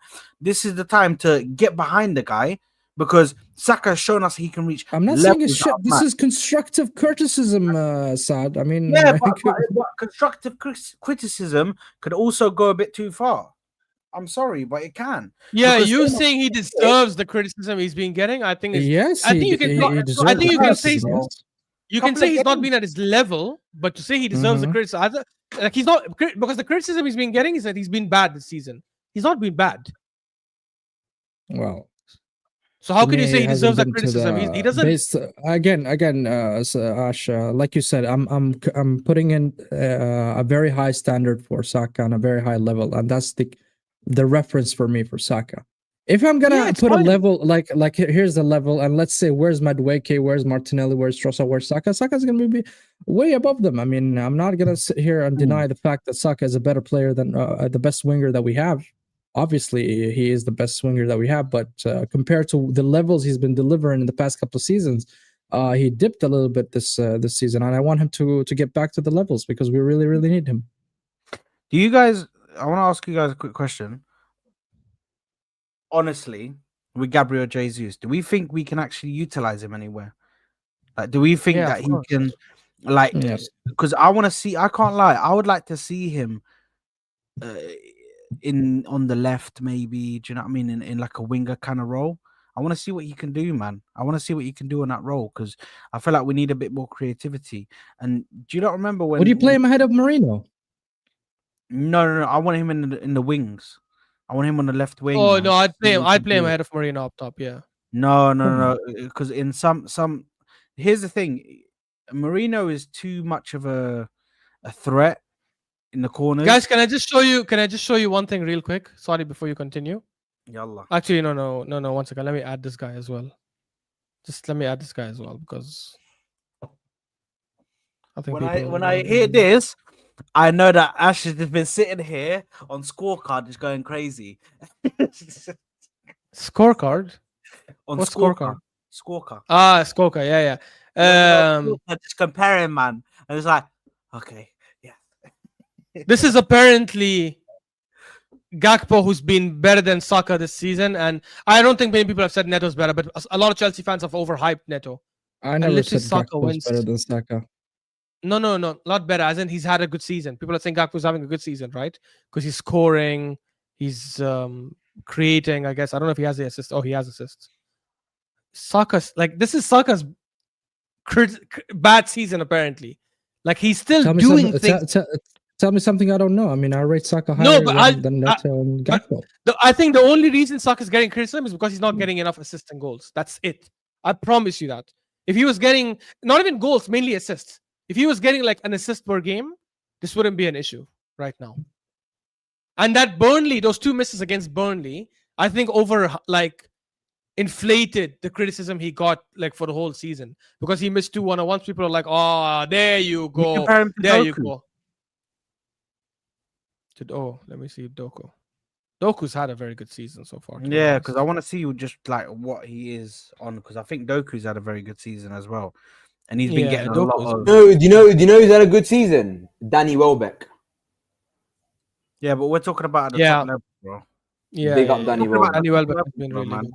Like Doku has been better this season. You definitely can't style him, sad though. They're saying you can't. I'm not disrespecting him, bro. I'm just saying at the top level, bro. Playing for a big team is different from playing at Brighton, bro. Okay, who would you rather have as of today? Who would you rather have, Danny Liam Delap or Danny Welbeck? Honestly, as a backup striker. As a backup, Welbeck. Yeah, that's fine. Okay, sure. Okay. So obviously then he's better than some of the strikers in those. It's like. That doesn't make my point. Sad took time to think about that. You know, I know you don't rate Welbeck. You don't rate Welbeck. No, I do rate Welbeck. I think he's a very I rate him because he's got. Anyway, Ash, can you show us the thing, please? Because I just want to. I already did. You need to let me share it. Yeah, bro. Sad's bugging out, bro. Sad's bugging out. Yeah, so Doku wins in almost everything. He hasn't scored goals yet, which is surprising. But I know, but Sad, Ashraf, But Ashraf, why are you loading this? Look, he's got a better take on success rate than him. Yeah, but but Sad, no. Yeah, but because Doku attempts double the take on. Double, yeah. But Ashraf, why you? But Ashraf, all you've done by loading this up right now is tell me that stats aren't everything. Because if I asked you right now, based on those stats, who do you think has been better between Saka and Doku? What are you gonna say, Ashraf? Doku has been better this season. No. That doesn't mean Doku's a better player than Saka. No, I'm saying this season. Yeah, this season Doku's been better. So now but he hasn't though. I should know. He has. He's been very, very good. Yes, he has. But he hasn't been better. There's nothing wrong in saying it. It's like saying Welbeck has been better than Isak. That's fine. It's okay. But Ashraf, but Ashraf, Doku's not better than Saka though. So this is what I'm trying to say to you. He's not better than Saka. He's had a better season so far than Saka. That's not crazy to say. Okay, then I can say Semenyo. Okay, fine. So I can say Semenyo has been better than most wingers in the league this season so far. Dude, Semenyo has been the best winger in the league. It's not even a question. So what does that mean? So what's the point there? What's the point? No, but what's the point by showing those stats? The point is the first 10 games, who's been the best winger? Semenyo. That's the point. What? And you needed stats to load that up to tell you Doku's been better than Saka so far. What are we doing here? No, exactly. The thing is, I would have probably told you that even without looking at the stats, just because of the games I've seen him play. But stats back it up. The stats back up that he has been better. Because again, I like doing this. Yeah, I like doing this because, as I said, and I think that's where Saad was going to go as well. The eye test sometimes can lie. The eye test sometimes can tell you Madueke has been better than Saka, but actually, if you remove your bias and you go check the stats, it'll tell you he's not been. So sometimes those who don't have good eyes and cannot see things properly, right, need to go check stats to back it up. For me, that's like I've always thought Saka's been better than Madueke. Also, sometimes your love of good football can sell you a dream, because your love of good football can tell you that somebody's having a mad season, and then the stats are the ones that say, wake the fuck up, because he's not. you might see a player. You might see a player do 2 nutmegs in a game, but he might not make 2 players. I'm like, oh my god, he had an amazing game. But you will not remember the 3 1-on-1s he missed and the 7-8 misplaced passes and all that kind of garbage, right? And I wanna say, while we're on this topic, while we're on this topic, I wanna just say one quote, and this is word for word. Oh my god! I just read Anisa Hussein's comments. Let me see. Doku looks like he's having a. Don't read it. I'm not reading it. Listen to what I'm saying. I'm media trained. Doku looks like he's having a beep with his dribbling. I said I'm media trained, like as if he's been. Yeah, but hold on. I want to say one thing, and there's a quote, guys. This is the problem. Martin just said. Why is no one? 1 second. I'm sorry. I'm sorry, Well, I'm sorry, bro. Martin is like, Madueke was probably our best player in the first few games. This is what I'm trying to say. That's bias. That's your eyes LFC, playing no, games but no, it's not. LFC Aaron said it perfectly. Stats are a tool, it's not the tool. The problem is Ashraf thinks they are the tool. Ashraf uses them first. I literally said watch the game with your eyes and then use stats to back up what what you saw. Okay, but which one do you go to first? My eyes, because I watched the game first. No, not that. I'm not saying that, bro. I'm saying at the end of the season now, and let's say it's the international break, whatever it is, and someone says to you, so far in the first 25 games, who's been better between two players? Would you go look at their stats first, or you look at their eye test? No, I'll give you my opinion first, and then I'll check the stats to back up if I'm right or wrong. And then I'll happily tell you, oh shit, turns out the stats say I'm wrong, actually. This player was better. Okay, especially if it's so clear cut. Especially if it's so clear cut. Yeah, but I want to quote one thing from the greatest player of all time. Because again, Martin, for example, big up Martin. He's saying it's facts. Madueke was our best player when it's not facts. He was shit against Liverpool. He was shit against United. He wasn't shit against United. He was shit against Liverpool. He was shit against United. He didn't do anything against. Guys, by the way, he had 1.5 games. That's it. Sorry, Mike, if you hear Ash just talking shit about Madueke, just to let you know, he was the one that slandered him. Don't do this. Don't do this rage baiting. I'm not rage baiting. While I'm giving you my opinion. No, let me land. Let me land. Okay, so no. Bro, you have to let me land. My opinion is wrong. No, let me land. Now, I'll let you speak. I want to my opinion. Fine. That's fine. Go on. Ashraf, before Madueke, when Madueke signed, before he played a minute of football for Arsenal, guys, he said we would rather sign nobody than sign Madueke. He doesn't rate him. He thinks he's shit. Yes. And I gave you my reason why. He thinks he's crap, not average, crap. I said he was too expensive. If he was £20 million, he'd be a good backup, and I think he's a decent player. He said he's shit, and so did Saad. And to be honest, I don't remember. No, I didn't. Hold on, you bum. Okay.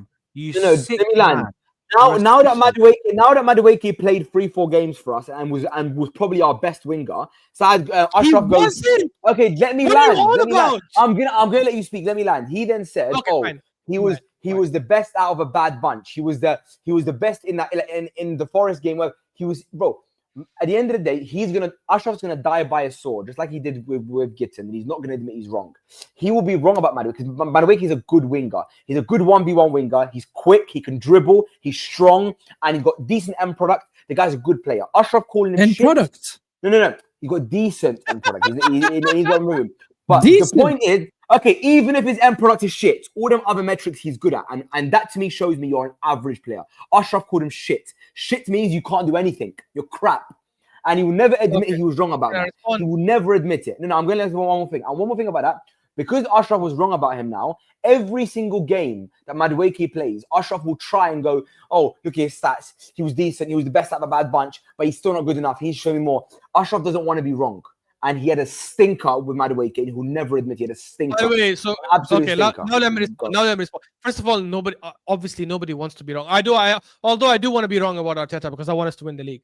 Yes. The Madueke thing is absolute garbage. I've already explained my stance on that about why I didn't want to sign him. Sad, open your eyes, please. I'm not gonna go back to that again. So just leave that. Ignore him, Sad. Ignore him. Right? The garbage he's spewing about, oh, Madueke was our best attacker. He had a good game against him, is absolute BS. He's had 1.5 good games. I've praised him for those games. Against Forest, I said he was man of the match, even though he didn't get GA, by the way. He didn't score, he didn't assist, but I still said he was man of the match. And against City, the first half, I thought he was really good. Obviously, it's not his fault he got injured and came off. That's fine. Every other game, he's been bad. Against Bilbao, people are overhyping his performance. Name me his bad games. Name me his bad games. No. Name me his bad games. He wasn't good against Bilbao. Wasn't good. Name me his bad games. Bad game. Name me his bad game. Yeah. So when I say he wasn't good, that means that's bad for me. One by one. Name me his first bad game. I remember. United, Leeds, Liverpool. Stop. United. How was he bad against United? He wasn't. He came off the bench, and I don't think he did anything. He didn't impact the game in any way. So what was his take-ons in that United game in the short time? I haven't checked it, but I guarantee if I check it. So you don't know stats. We're not going to go through this. Crap. So wait. Do you want me to pull it up? Do you want me to pull it up then? Yes, I know. I remember. I watched it. I remember the take-ons, bro. He took players on against bro. But Ashraf saying he did nothing. He came off the bench. He's gonna bring up the stats, and if you're wrong, it's on the I'm not wrong. I know what I'm talking about. He'll go silent now. He'll go silent now. He'll go silent now because he knows that's why. Look, Like, man, bro, for Madueke, I think he had a good Wait, couple no, games. Stop. Sorry, Sami. Sami, I don't even know why you I love you, my I knew brother. he was gonna come But back. he did- Until you find the stats, it's fine. It's I fine. found it. Okay, Sammy okay, was wrong. okay. Sammy was wrong because Sammy should not have started speaking. Ashraf was always going to interrupt him in under a minute. Sammy fell for the bait. He said, how many take-ons did he complete? How many take-ons did he complete against United? You said He completed. I'm telling you, in the short time he was on the field, he completed 2 take-ons. in the 31 minutes Madueke played, he completed 0 take-ons against United. Give me the next game. What's the next game? Name me the next game that he played really well in. He said Leeds. Leeds is what No, you Ashraf said Leeds, not me. Ashraf said Yeah, Leeds. so Ashraf said he was shit in Leeds. So I said he was shit at Leeds. Was he good at Leeds? Yes, I think he was decent at Leeds. Okay. I think he was good. He played 63 minutes against Leeds, He right? came off the bench, by the way. 0 dribbles completed. Next Yeah, game. what Tell about me the the other next stats? What game. about the other stats? What about the other stats? Okay, I'll tell you the other stats. I'll tell you the other stats. 0 big chances created, 0 shots, 2 key passes, 0.09 expected assists, 5 backward passes, 19 out of 23 completed passes, 1 out of 4 successful crosses, 30 touches. 1 second. Possession lost 8 times, interception 0, ball recovery 3. Talk about Liverpool, because that's the one you always you Okay, argue Liverpool. Fair enough. Fair enough. Liverpool. What did he do against Liverpool? What do you think before I read out the stuff? Okay, I think against Liverpool in terms of He's gonna take-ons. dunk on you. No, it's not that. No. Let me land. Marco said he was decent against Liverpool. Against Liverpool, he had decent take-ons. He was our most energetic winger. He was forward-thinking. He was running down the How many take-ons do wing. you think he had against Liverpool? Bro, I know he had at least more than 5. Okay, because I watched the game. He completed 1 take-on all No, that game. doesn't matter. That's based on stats. That's based on stats. That's based on stats. And the 1 take-on he completed, I even remember it. The 1 take-on he completed was when he skinned Kirkes. Kirkes ran back, caught up to him, slid in the box and tackled him and won the ball. And not won the ball, took it out for a corner. Okay? What else did he do that game? See, this is what I'm saying. Your eyes can lie to you. Because you thought he completed 5 dribbles. But LFC, Aaron, fine. But Ashraf, you watched that game, yeah? You even said to me he was the best out of all of our wingers. No. I said the front 3 were all shit. He was the least shit. But the other 2 were shitter. So that doesn't mean he wasn't shit. So that in hand means he was the best out of those 3. No. In the Liverpool game, not throughout the yes, season. I'm saying in the Liverpool game, he was the best out of You can say he's the best. But I never spoke about only the Liverpool game until he got injured. I think Trossard and Martinelli were both better than him. Even though Martinelli also wasn't. This conversation is redundant. So yeah. No, it's not redundant because he's saying something stupid. So you have to check him on it. He completed 5 take-ons against Liverpool. Okay. Ashraf. One So are you saying Madueke, since he joined Arsenal, has been shit? I try to understand what you're saying. He's been good in 1.5 good games. One match he was man of the match in my opinion. Okay, so overall, when you combine everything, underwhelming. Overall, underwhelming. Okay, that's how he's been. Listen, we're gonna run out of time, so I just need quickly. And Ash, one more thing. I want to say one thing. The greatest player of all time said, "Arsenal can win the Premier League title. I was close to joining them. I like that club." By the way, big up the greatest. Big up the greatest player of all time. I feel so bad for him. The most decorated, 3-time Champions League winner in a row, most Champions League goals of all time, most Champions League medals of all time. He is the greatest player of all time. Yeah, where's his World Cup, man? Yeah, guys, and you know what, honestly, I do feel. Ashraf, don't cut me off. Don't want to land this point. And I want to say one thing. I completely agree with every single thing Ronaldo said in that interview. And also, 3 or 4 games in a World Cup. 3 or 4 games in the World Cup cannot define your career as a human being. Messi playing against Australia, Netherlands, Croatia. 3 or 4 games. No. Messi playing against Croatia, Netherlands, and Holland to get to a final cannot tell me that he's now the greatest player of all time because of 3 or 4 games. That can't define your career. Ronaldo is the greatest footballer, the greatest player to ever play the sport of football. And I will always back him. I'll always defend him. Guys, okay. So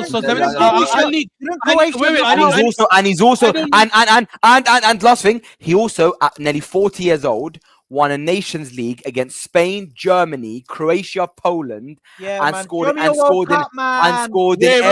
single one of them.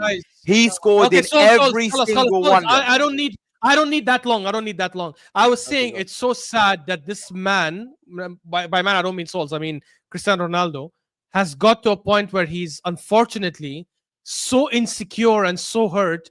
He's having stupid press conference or interviews with Piers Morgan saying contradictory things. Before the 2022 World Cup, he said it's his dream to win the World Cup, right? And every player, please don't interrupt me. You said not to interrupt you, so I didn't. Shut up.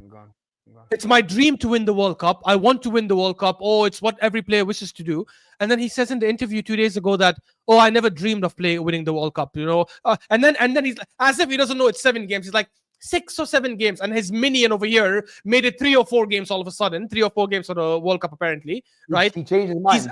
Why can't he? And then he says, please stop. And then he says, yeah, you know, Argentina won the World Cup twice before Messi. So how does it? Messi didn't change anything there. Madrid had the most Champions Leagues before you came. So how did you change anything there? If you're saying Messi's achievement for Argentina in the World Cup does not mean as much because they won it before, whereas Portugal didn't win shit before, okay, your achievements for your club, Real Madrid, mean nothing because they already had the most Champions Leagues before you joined. So actually, by your logic, you did not make any difference. But how? See, see how stupid that sounds. You see how retarded that sounds. It sounds idiotic. Ashraf, can I ask you a question? Because you're quite logical. Is a player allowed to change his mind? No, he's not changing his mind. He's lying because he didn't win it. Because he's embarrassed that now Messi has something clear over his head. Right? No, I agree with you. No. I agree with Ashraf that he did say before he wanted to win the World Cup and it was a dream of his. But later on down his career, he's realized because of everything that he's done, it's not a dream for him anymore. Why is that bad to say? He didn't say it's not a dream for me anymore. He said it's not my dream to win the World Cup. That's it. Don't add any more as if he's changed his thing. And nobody changes their mind and say, but that's what he meant. That's what he meant. But that's what he meant. That's BS. By that logic, don't play this coming World Cup then. But guess what? He's going to play because he wants to win it. If you don't Why would he not play? Why would he not play? Because it doesn't define you, right? Those 6-7 games don't define you. Why are you playing? You're 40 years old. You've achieved everything you want to achieve. Khalas, just retire. Why you want to play the World Cup this coming 2026? He wants to play it because if he wins it, his stance will change. That's the reality. And all I'm saying is it's hypocritical for him to say Argentina won the World Cup before Messi, and then for him to say I won everything at the club level when Madrid won the most Champions Leagues before you joined. United won one of the most leagues or second most leagues before you joined. Well, they never won the most Champions Leagues before you joined. They were leading. They were the leading. He went to Juventus, the team that was winning the Serie A every single season for one purpose and one purpose only, and that is to win the Champions League. And in those 3 years, he got knocked out by Porto, by Ajax, and by Lyon. So again, he's the second greatest player for me of all time. I don't want to disrespect him, but he's being deluded. Stop being deluded and hypocritical and saying dumb shit. He comes on and says, it's easier to score goals in Spain for me than in Saudi Arabia. I agree. That is a deluded person. No. That is a deluded person. That's no. That is if Mitrovic is going to the freaking Saudi league and destroying the Saudi league and is top scorer, that is Denzel, you just summarized Ash in one sentence. It's not really glazed, it's facts. And Denzel also knows that. I don't know when Denzel, if he's also a Cristiano Ronaldo minion like Souls, but that's the reality. It's not a Barca glaze. I don't know why, for some reason, it always has to come back to Ronaldo just trying to discredit stuff that Messi's done. Like, every time he comes out, he didn't discredit anything. He didn't. Let me talk. Let me land. Every time I see Ronaldo, CR7, big up CR7, of course. Second best player we've Don't big him up. You don't need to big him up. I respect him as a legend, yeah. But every time I see him do a major interview, and it's all this like trailers and this and that, it's a whole production. He's lost his mind. He always has to bring up stuff that Messi's done and try and discredit it or make the guy who lost his mind has a Billy. What you talking about? Lost his mind. The guy is a billionaire, and he's a billionaire, and the guy's got his own plane. And anyway, guys, billionaires cannot lose their mind. Are you guys okay? No. Billionaires can be delusional. Hold on. No, he's right. Right. Listen, I want to say one thing here. To summarize what everyone just said right now, I'm going to summarize it. That's a good question. Wait. Try and. No, try and. I'm gonna summarize this. Look, I'm gonna summarize this very, very easily. Yeah, very, very easy. I'm gonna summarize it without the hatred that Ash and Saad have. I'm going to summarize it. Not hatred. I used to be a CR7 Let me land. What really happened, guys, because Ash is talking all this crap.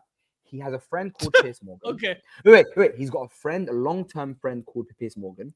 Piers Morgan said on Piers Morgan Uncensored that he wants to get Ronaldo on his show. Piers Morgan happened to be in Saudi Arabia at the time, invited Ronaldo to come and do a stream with him. Ronaldo agreed as a friend, which he's allowed to do.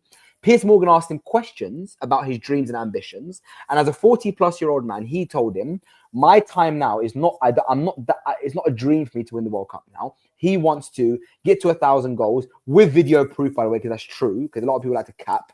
Yeah, he's got video proof of 1,000 goals. And guys, no matter what Ashraf and Saad say, you can't. He's friends with deny, Piers Morgan. Hold on. You can't deny facts. The facts are the best and biggest club competition in world football. Bro, no, stop. We're not going to do this again.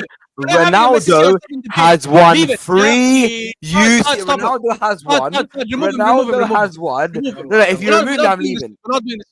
Yeah, leave. Bye. I'm muting both of you. I'm muting both of you. Yeah, I'm muting both of you because the fact is, yeah. Here's the fact.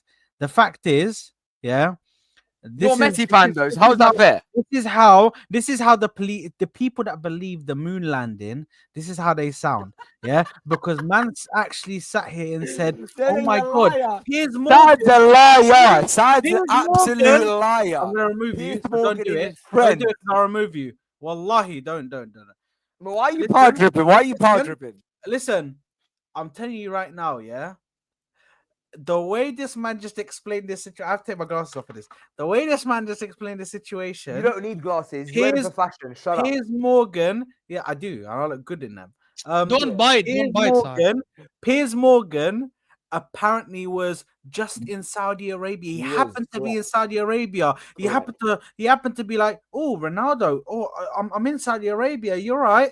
What's going on? They were having a little chat, and then he was like, "Oh, do you mind if I come over and ask you questions?" That's a weird question to ask. Oh, you want to come and ask me questions? No, it's obviously sad for the ratings. You want to do it in front of a camera? Oh, okay. That's fine. I mean, it's fine. Yeah, of course. That does not happen. Come on, let's not be stupid. The half Saudi on this panel will obviously back Ronaldo. He's like, oh, he's look. No. Hold on. For me, listen, Ash, I rate Messi higher than Ronaldo. Don't get me wrong. Yeah, but I mean, yeah, man, I think Messi was a greater player than Ronaldo. From what I've seen, I mean, easily. Man, that's my opinion. But I will not, disregard also Ronaldo's career and his ambition. And you guys are doing that. You guys stuff. And I rate Ronaldo as well highly. But at the end, what I believe, I think Messi is better. Okay, wait, Sammy. Ashraf saying he deluded. Ashraf, was he deluded? Ashraf, was he deluded? Hold on.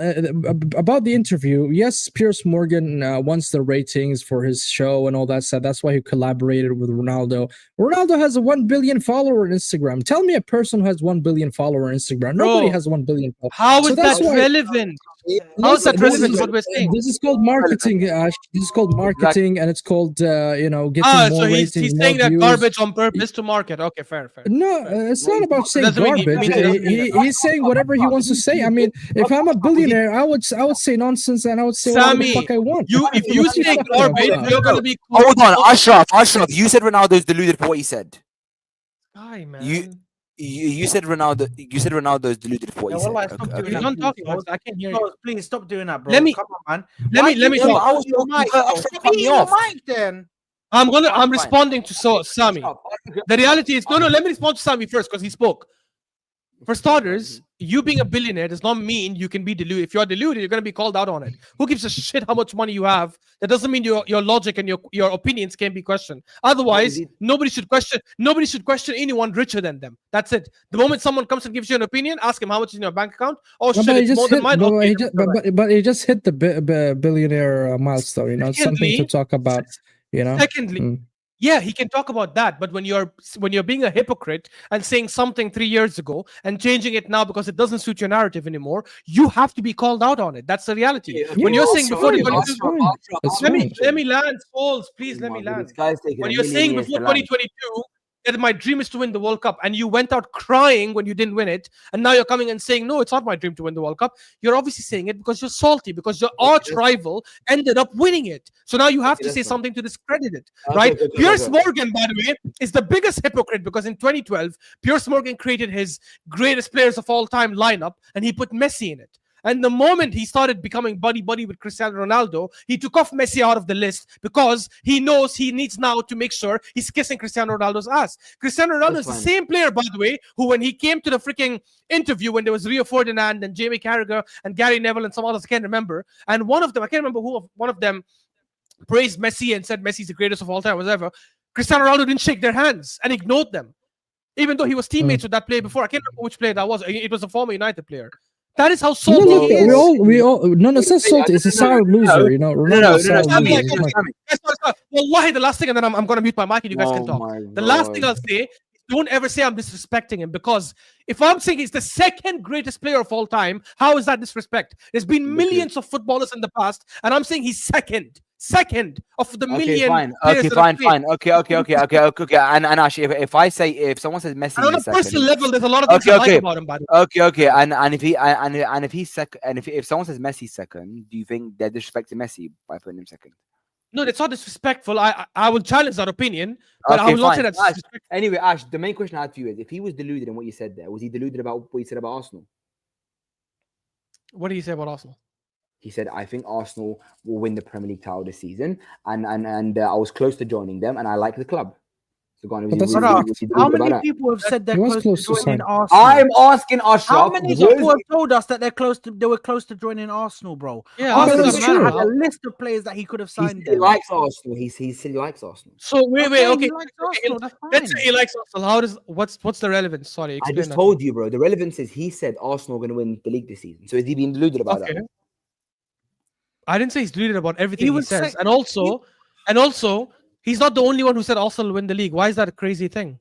Arsenal are one of the favorites. But it seems like you're very quick to judge him, and based on like what he was saying is calling him delusional. I'm telling you what I'm judging him by. I'm not judging him by everything he said in his life. He might have said no in that interview. I'm not judging him on that. Because he's lying. He's saying it's easier to score in Spain versus Saudi Arabia. That's a lie. He's saying it's not my dream. How is that a lie? In his opinion. In his opinion, he believes that you can. Souls, we are all intelligent enough to know that that's a clear, flat-out lie.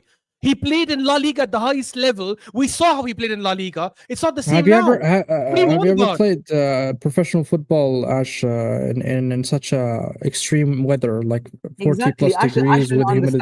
Ash doesn't understand. Sami.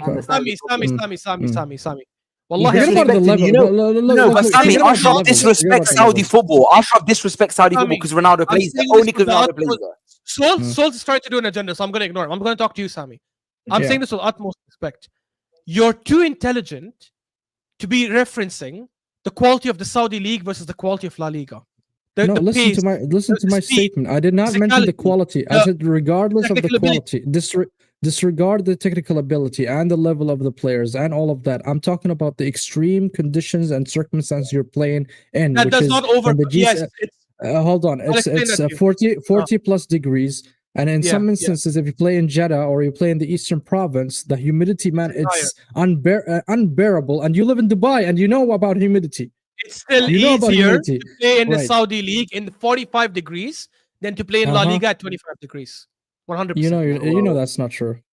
Aqsim billah, I'm genuinely saying it 100%. Because when you're playing in La Liga, if you're Cristiano Ronaldo, obviously, if he said it's harder for me to score in Saudi than to score in Spain. Physically, it's impossible, Ash, and you're a smart person to know that as well. Physically, it's impossible. If it is impossible, because if he said, and I'll give him credit there, because I haven't watched the full interview. So if someone has watched it and this is what he said, let me know. If he said it's harder to score in Saudi than it is to score in Spain for me, because I'm 40 years old now, and back then I was at my peak, right? That's not what he said. That's a different conversation. Then if it's not what he said, he's being deluded or hypocritical. He said, to quote him, because I watched the interview, he said, it's easier. He's saying that it's easier to score goals in La Liga than it is to score in Saudi. Thank you. No. Hold on, Ashraf. I'm quoting him. He said it's easier to score in La Liga than it is to score in Saudi. And also in past interviews in a documentary, and I'll quote the documentary because Sammy's right 100%. He spoke about some of the reasons why. He said it's hot, it's humid, the conditions are harder, you tire out quicker. You're disrespecting. Yes. You're disrespecting how tough it is to play in the Middle East, bro. It's how hard it is, bro. Stop being guys. Wallah, I'm not trying to be disrespectful. Stop being stupid. Are you guys saying it's more difficult to play in the heat versus playing against top level? Yes. Where you have to run 100 miles an hour. What are you guys on about?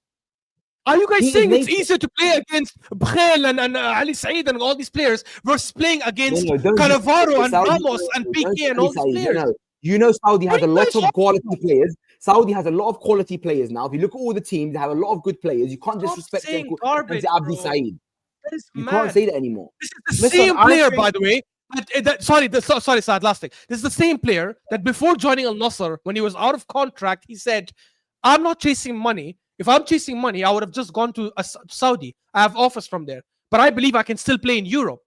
And 2 months later, when nobody wanted him, he went to Saudi. That's a hypocrite. What are you on about? Listen, I'll be completely real with you guys. Yeah, this is an ambassador of a Saudi club talking. Yeah, so I'm not going to take into consideration what he's saying because it is absolute bullshit. Oh, Sammy. I'm sorry. No, I'm not talking about Sammy. No, it's true. It's true, bro. Ronaldo. I'm talking about Ronaldo. I'm not going to take into consideration. Yeah. He is an ambassador of Saudi. No, hold on.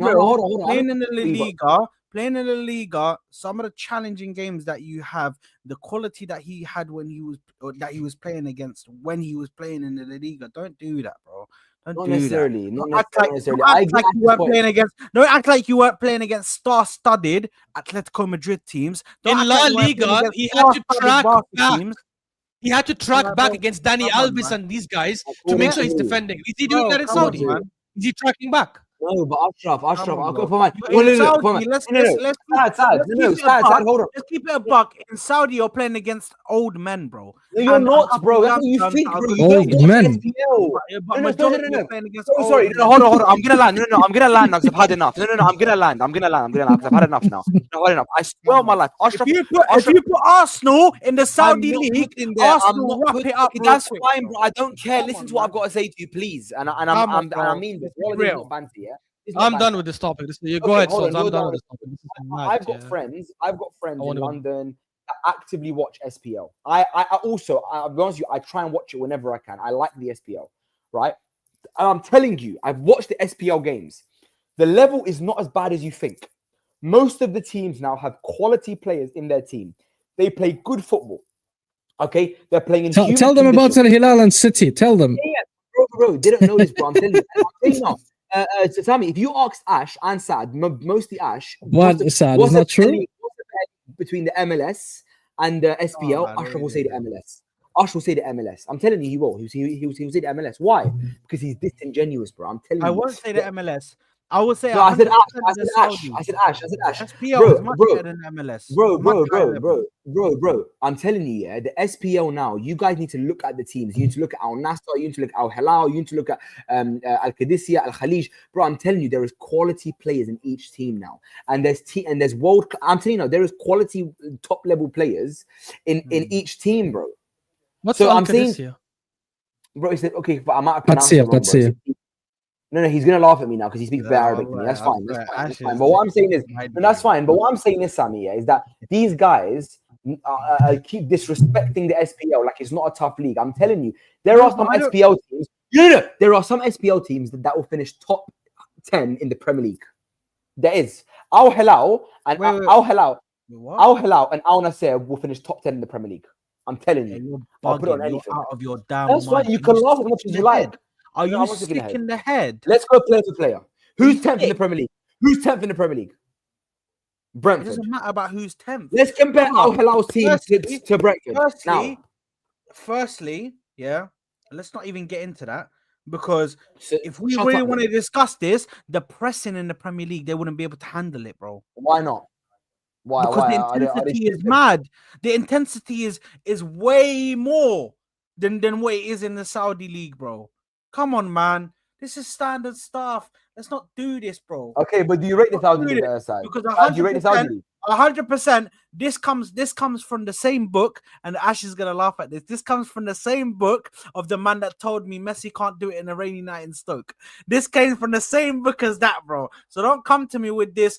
Al-Nassr and Al-Ittihad can do it in the Premier League. They'll finish 10th. They'll finish 10th. Come on, bro. The intensity is mad. Souls is not wrong there, by the way. Al Hilal will end up in the top 10. But anyways, can we move on to the prediction? Yeah, I want to do the prediction. Easily, bro. It's not even a debate.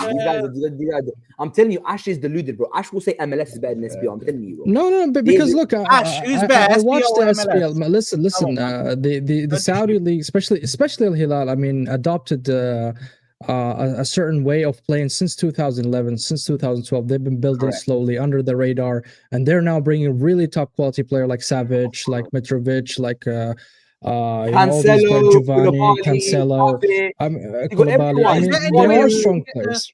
Is there any way we can the Saudi Pro League in Europe, man? They need to get these guys, bro. But they have Theo Hernandez, they have Nunez, bro. I'm telling you, I even think if Ash do it, Oxen Bilal, stay silent. I will give Ash 100 dirhams on stream right now, yeah.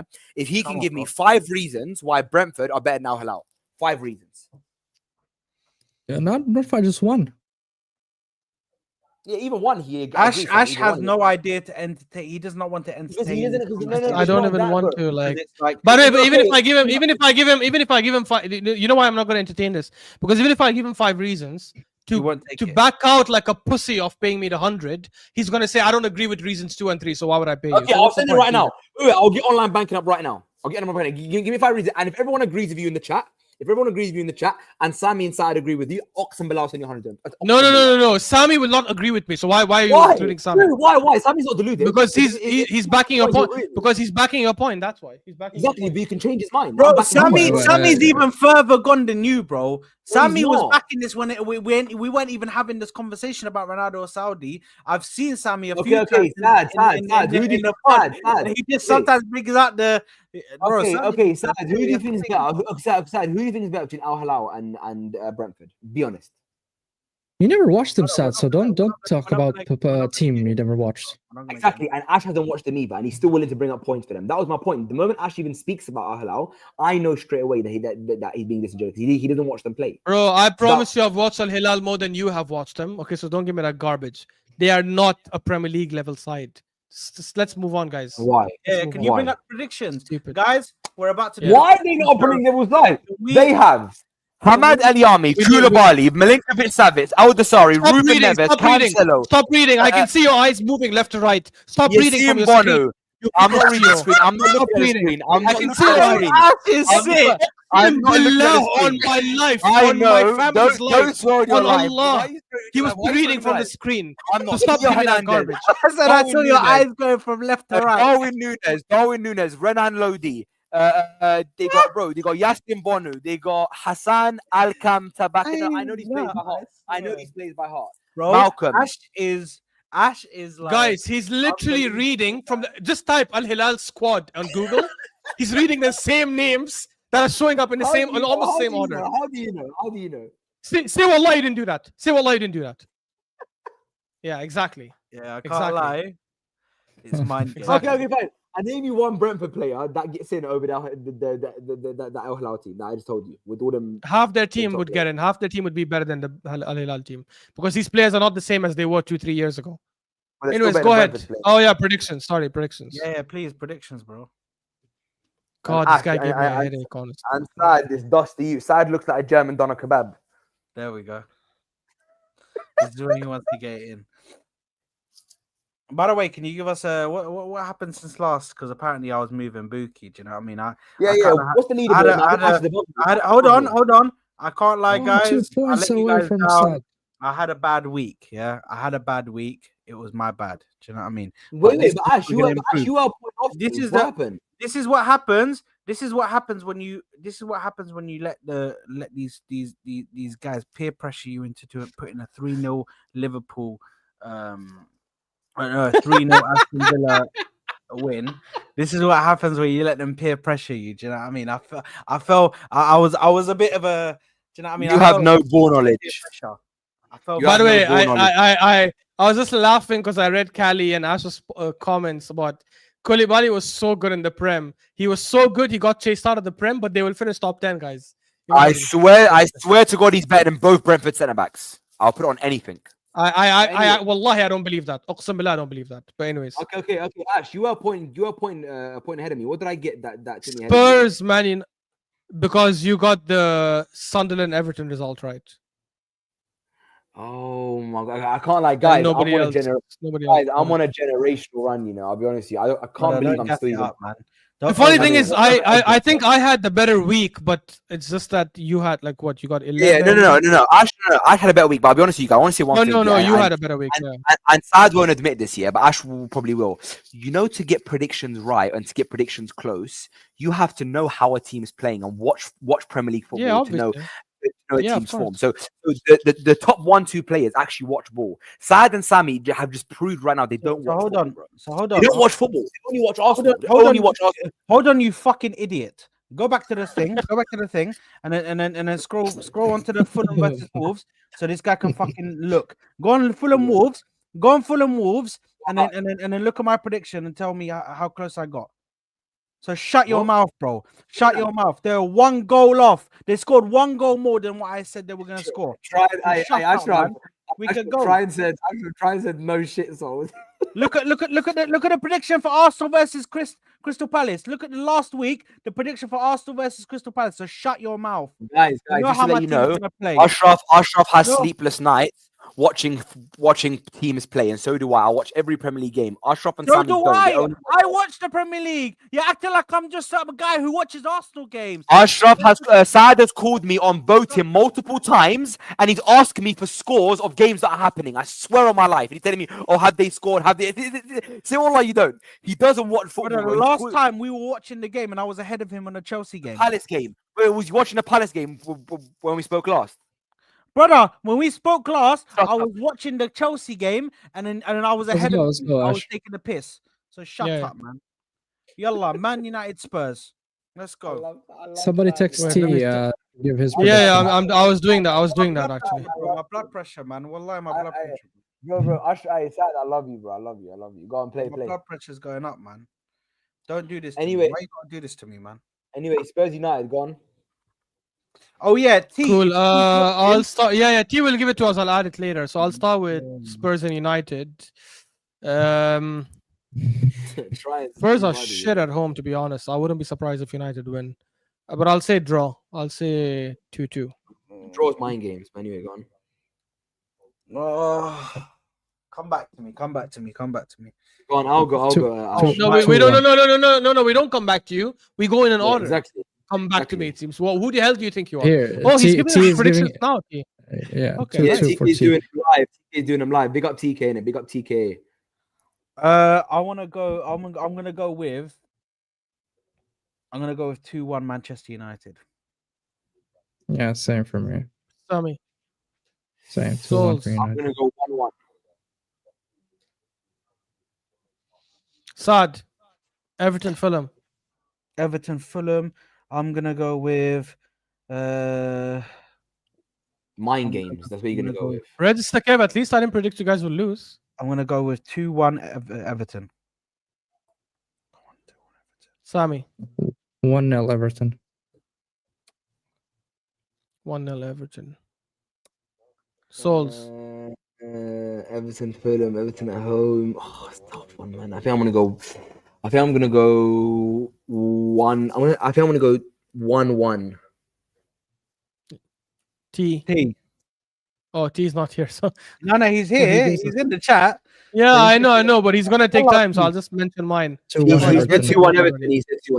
He's copying me, bro. This guy's on mind games, bro. I'm onto him, bro. I know this T guy, bro. He's gonna start. He's gonna start soon. I'm gonna say because he's copying me, bro. 1-1 maybe. Why are you gonna copy my result? Why? I'll say 1-0. 1-0. That's to you, I Bro. He's like, why would I copy second to last place? Yeah, exactly. Why would anyone copy you, bro? You got no ball knowledge. You don't watch football. Bro, shut your 2-0 stinking West Ham. dirty mouth. How about that? That's what you've got, bro. Your 2-0 West 2-0 Ham. West Ham. It's West Ham, Go ahead, Burnley. Sauce. I'm gonna go 2-1 West Ham. I think West Ham are on good form, but I think Burnley are good as well. But I don't know. It's a difficult one though. 1-0 West Ham. I'll say. Ooh, You just screamed. 3-1 West Ham. Bad. I'm gonna go 1-1. I feel like this could be a tough game, man. Cool. Souls. Man. Who's Ash? I can't see very well. Arsenal, Sunderland. Sunderland, Arsenal. Difficult one. I have to go with a clean sheet, obviously, because I want to keep the record. I think it's either 1-0, 2-0. Either 1-0, 2-0. I'm stuck between the two. Give me one fast, and you cannot change it after you give it.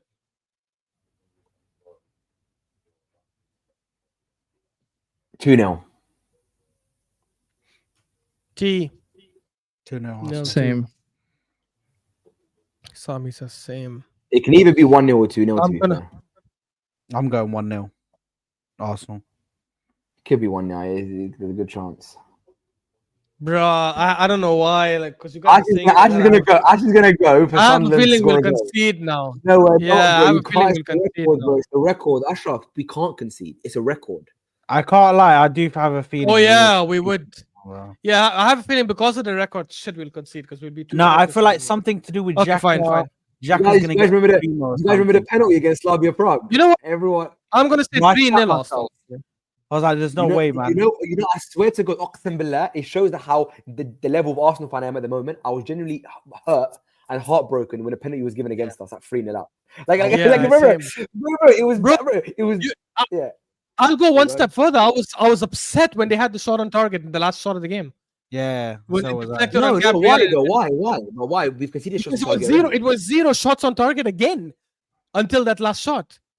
Yeah, I actually said, "What the hell is going?" I was actually but did you guys think it was a penalty?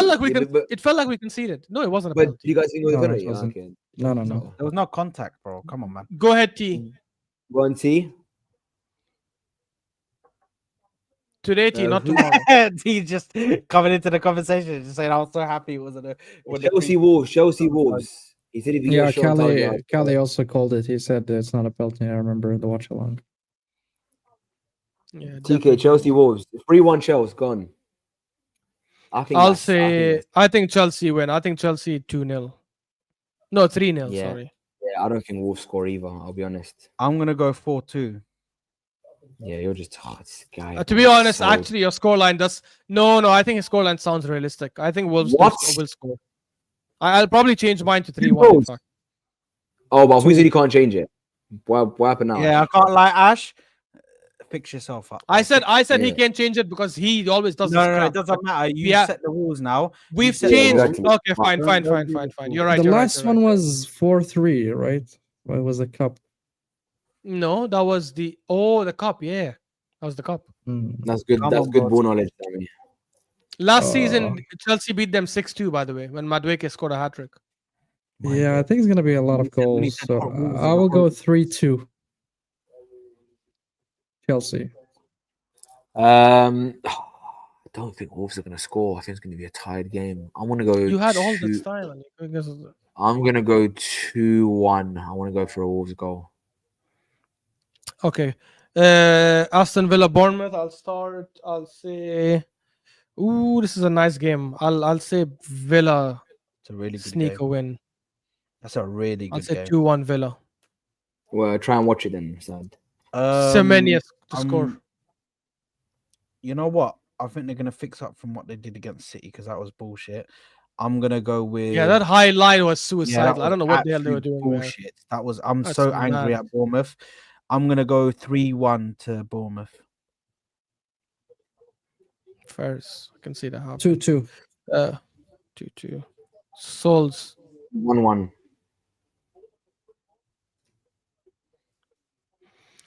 Saad, Brentford, Newcastle. 3-1 Villa. I'm gonna go with.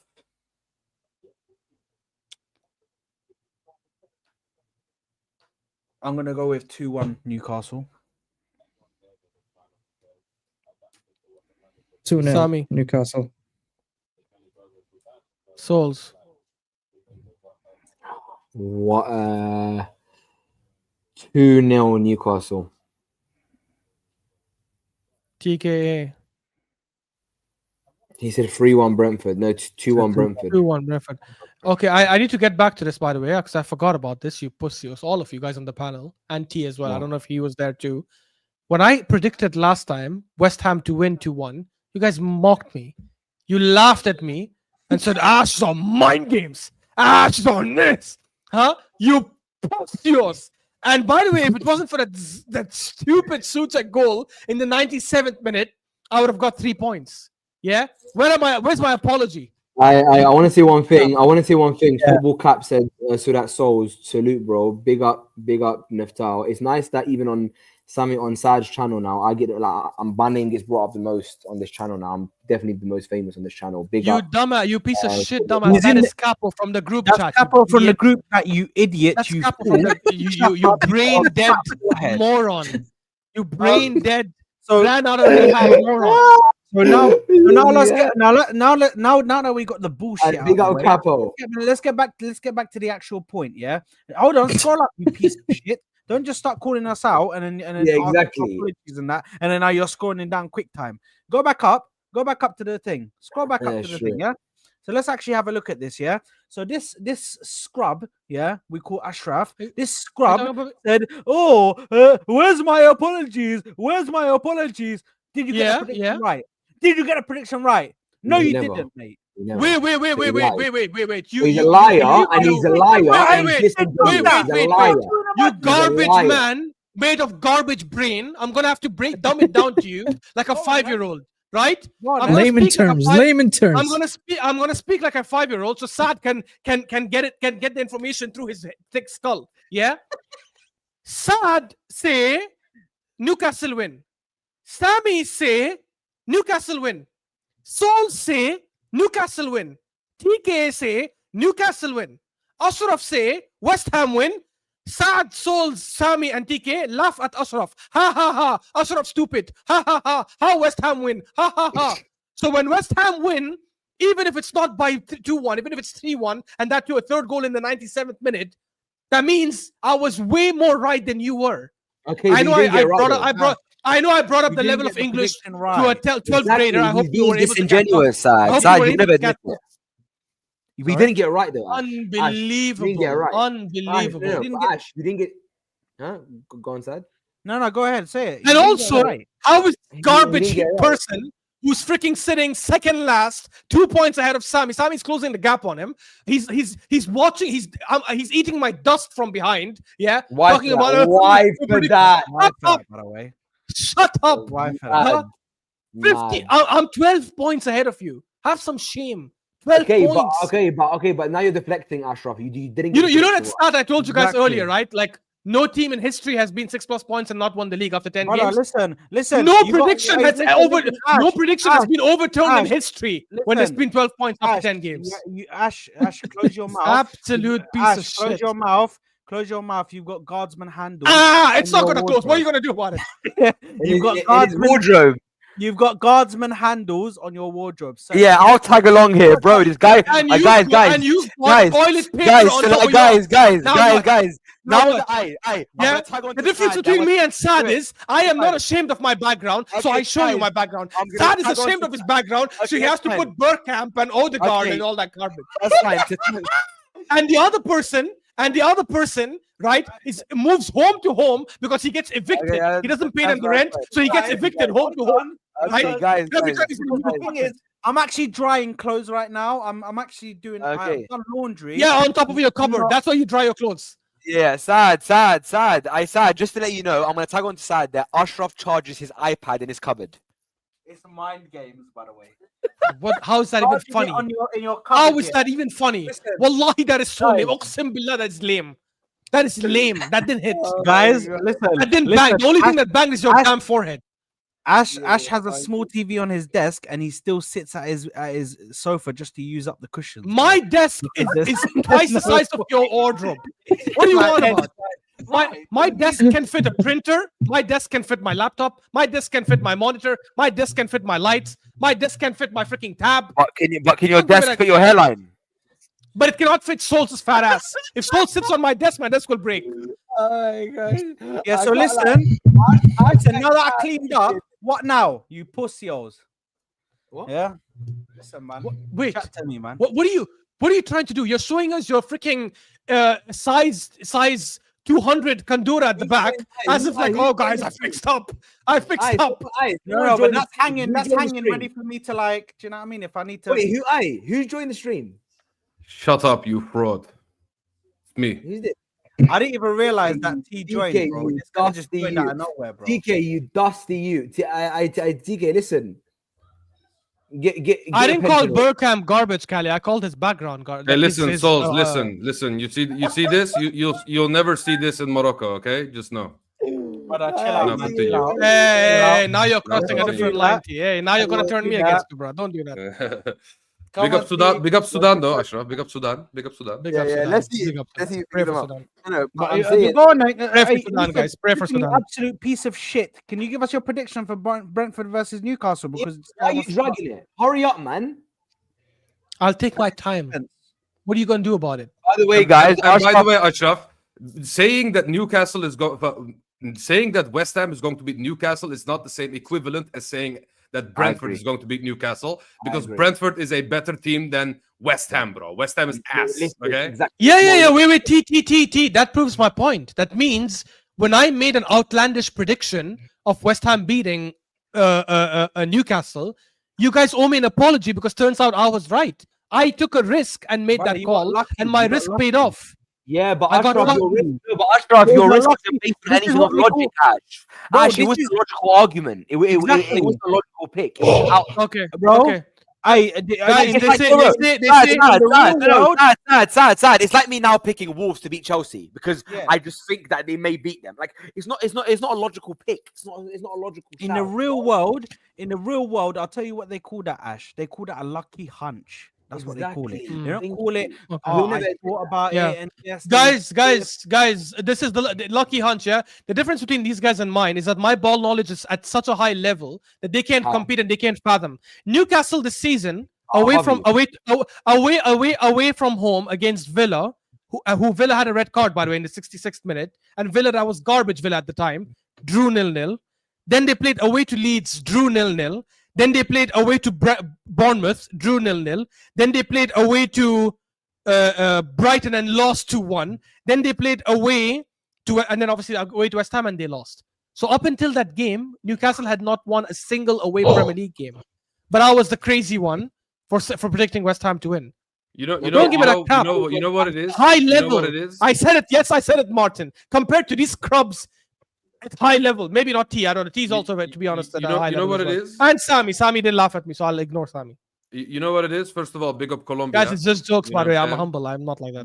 Big up Colombia for the Colombians in the chat. Big up my bro, Capo. Colombia, boy. I'm a leader. And also, the reason why I say Newcastle are losing this one, and low-key Ashraf is spitting about his West Ham prediction as well. You know what I'm saying? Is because every time I see Newcastle playing that dusty, ugly green shirt, they play like absolute shit, and I feel like they're going to play with that green kit this game. So that's why they're going to lose. You know what I'm saying? But next week when they play City, I think Newcastle will get results against City at home. Can we please move on? I beg. That's pure hopium. No, Ashraf. It's at St. James Park. Yeah, and also, Marco's right, Ashraf. So you're gonna apologize to Marco when you were slandering him for saying that Worth should start at left wing. But even Liverpool fans are saying they don't want Wirtz left wing. They only said it after the last game. I don't think one game will change my opinion. If it's a prediction on a result, that's different. If you're saying Wirtz is better left wing, that means you're basically saying when he plays left wing for the rest of the season, it's gonna be good. I disagree, man. I still think he's a 10. I've watched him in the Bundesliga for so long. He's been an amazing 10. I don't think he's a better left winger. I think it's just one game, guys. Like, let's see. He's gonna play left wing against City. Let's see if he does. What Ash, you are please saying. finish the prediction, Ash. It's not my turn. It's Sami's. It's Saad's turn. Yeah, I got like Saad needs. Saad looks like he needs help, man. Look at him. Saad slept. That's not my mistake. I got like Saad looks like he's been fasting for 3 days. Listen, bro, I ain't eaten since Ramadan.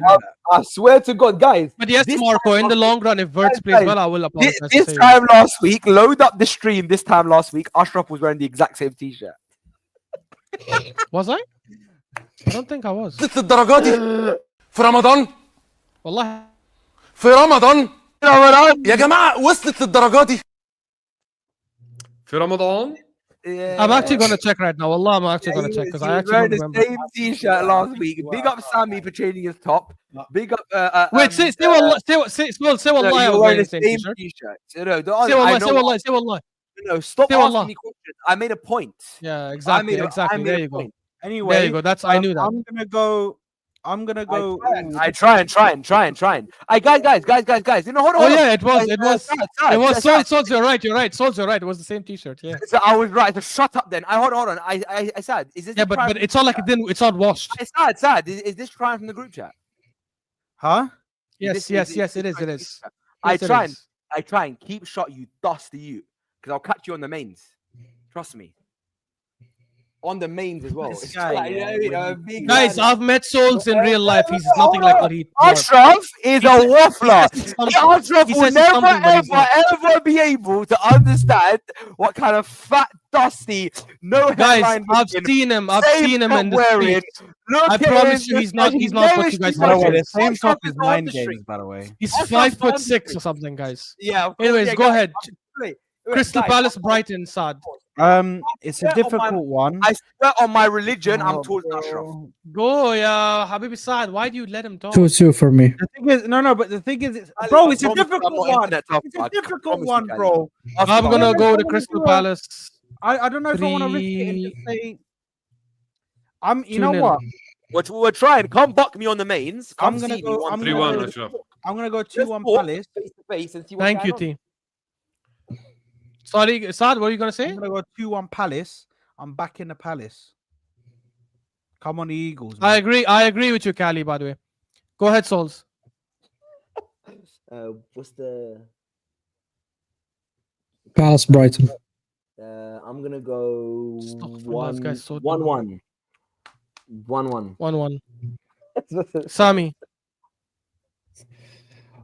Nottingham Forest and Leeds. I think it's gonna be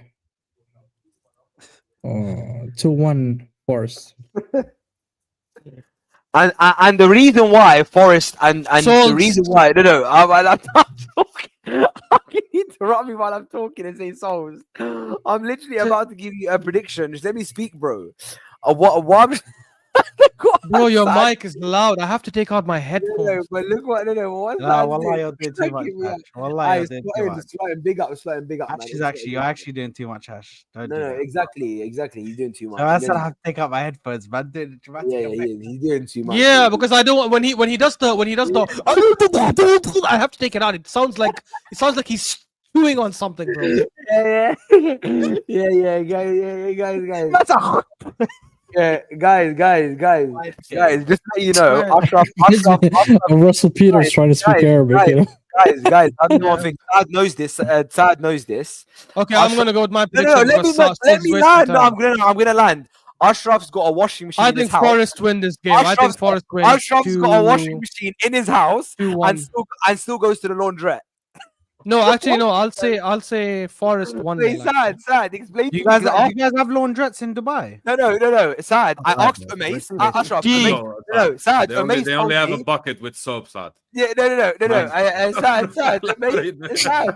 Absolute mind game. Sad.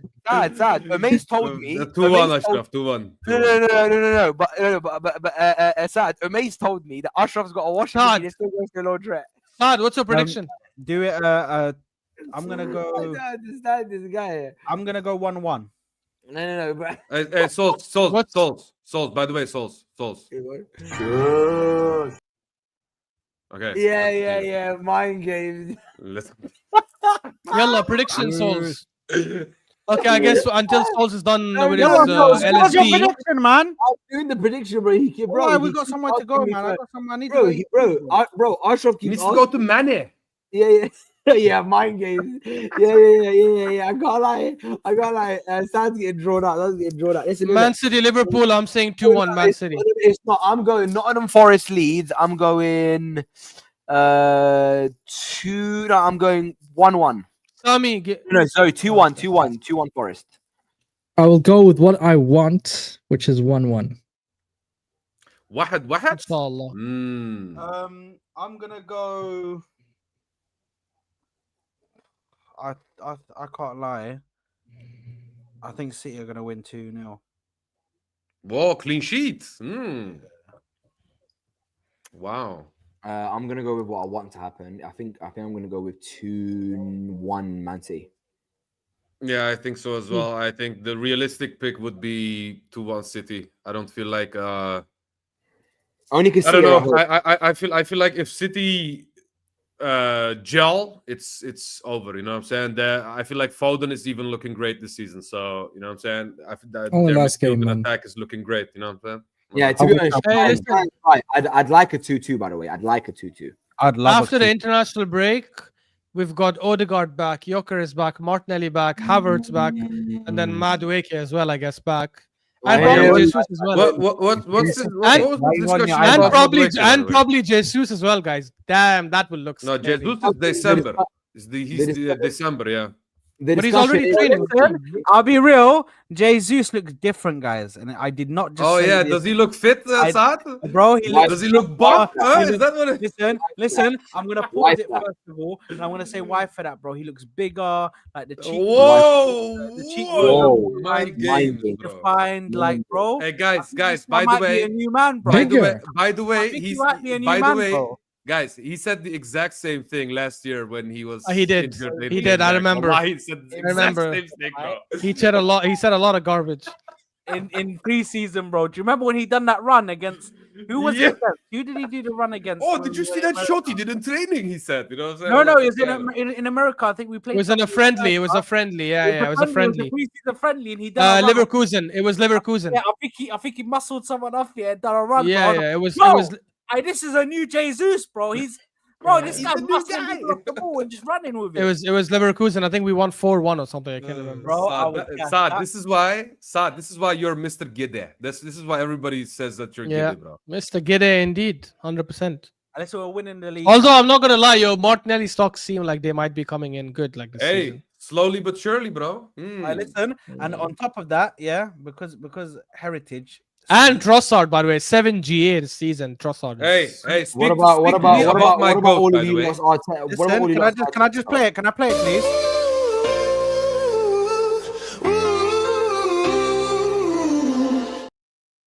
Love, man. Okay, by the way, I said, what's the song in the background? I never doubted my goat, by the way. Sorry? Hey, don't do that, T. Don't be shameless now. Wait, what did yeah, don't be shameless, T. Don't be shameless, T. What you mean? You guys cuss him more than me, bro. You wanted him out as well this summer, just like the rest of us. Come on. Yes, because I wanted Leao. Of course, I would say Leao over. So hold on. What did you say?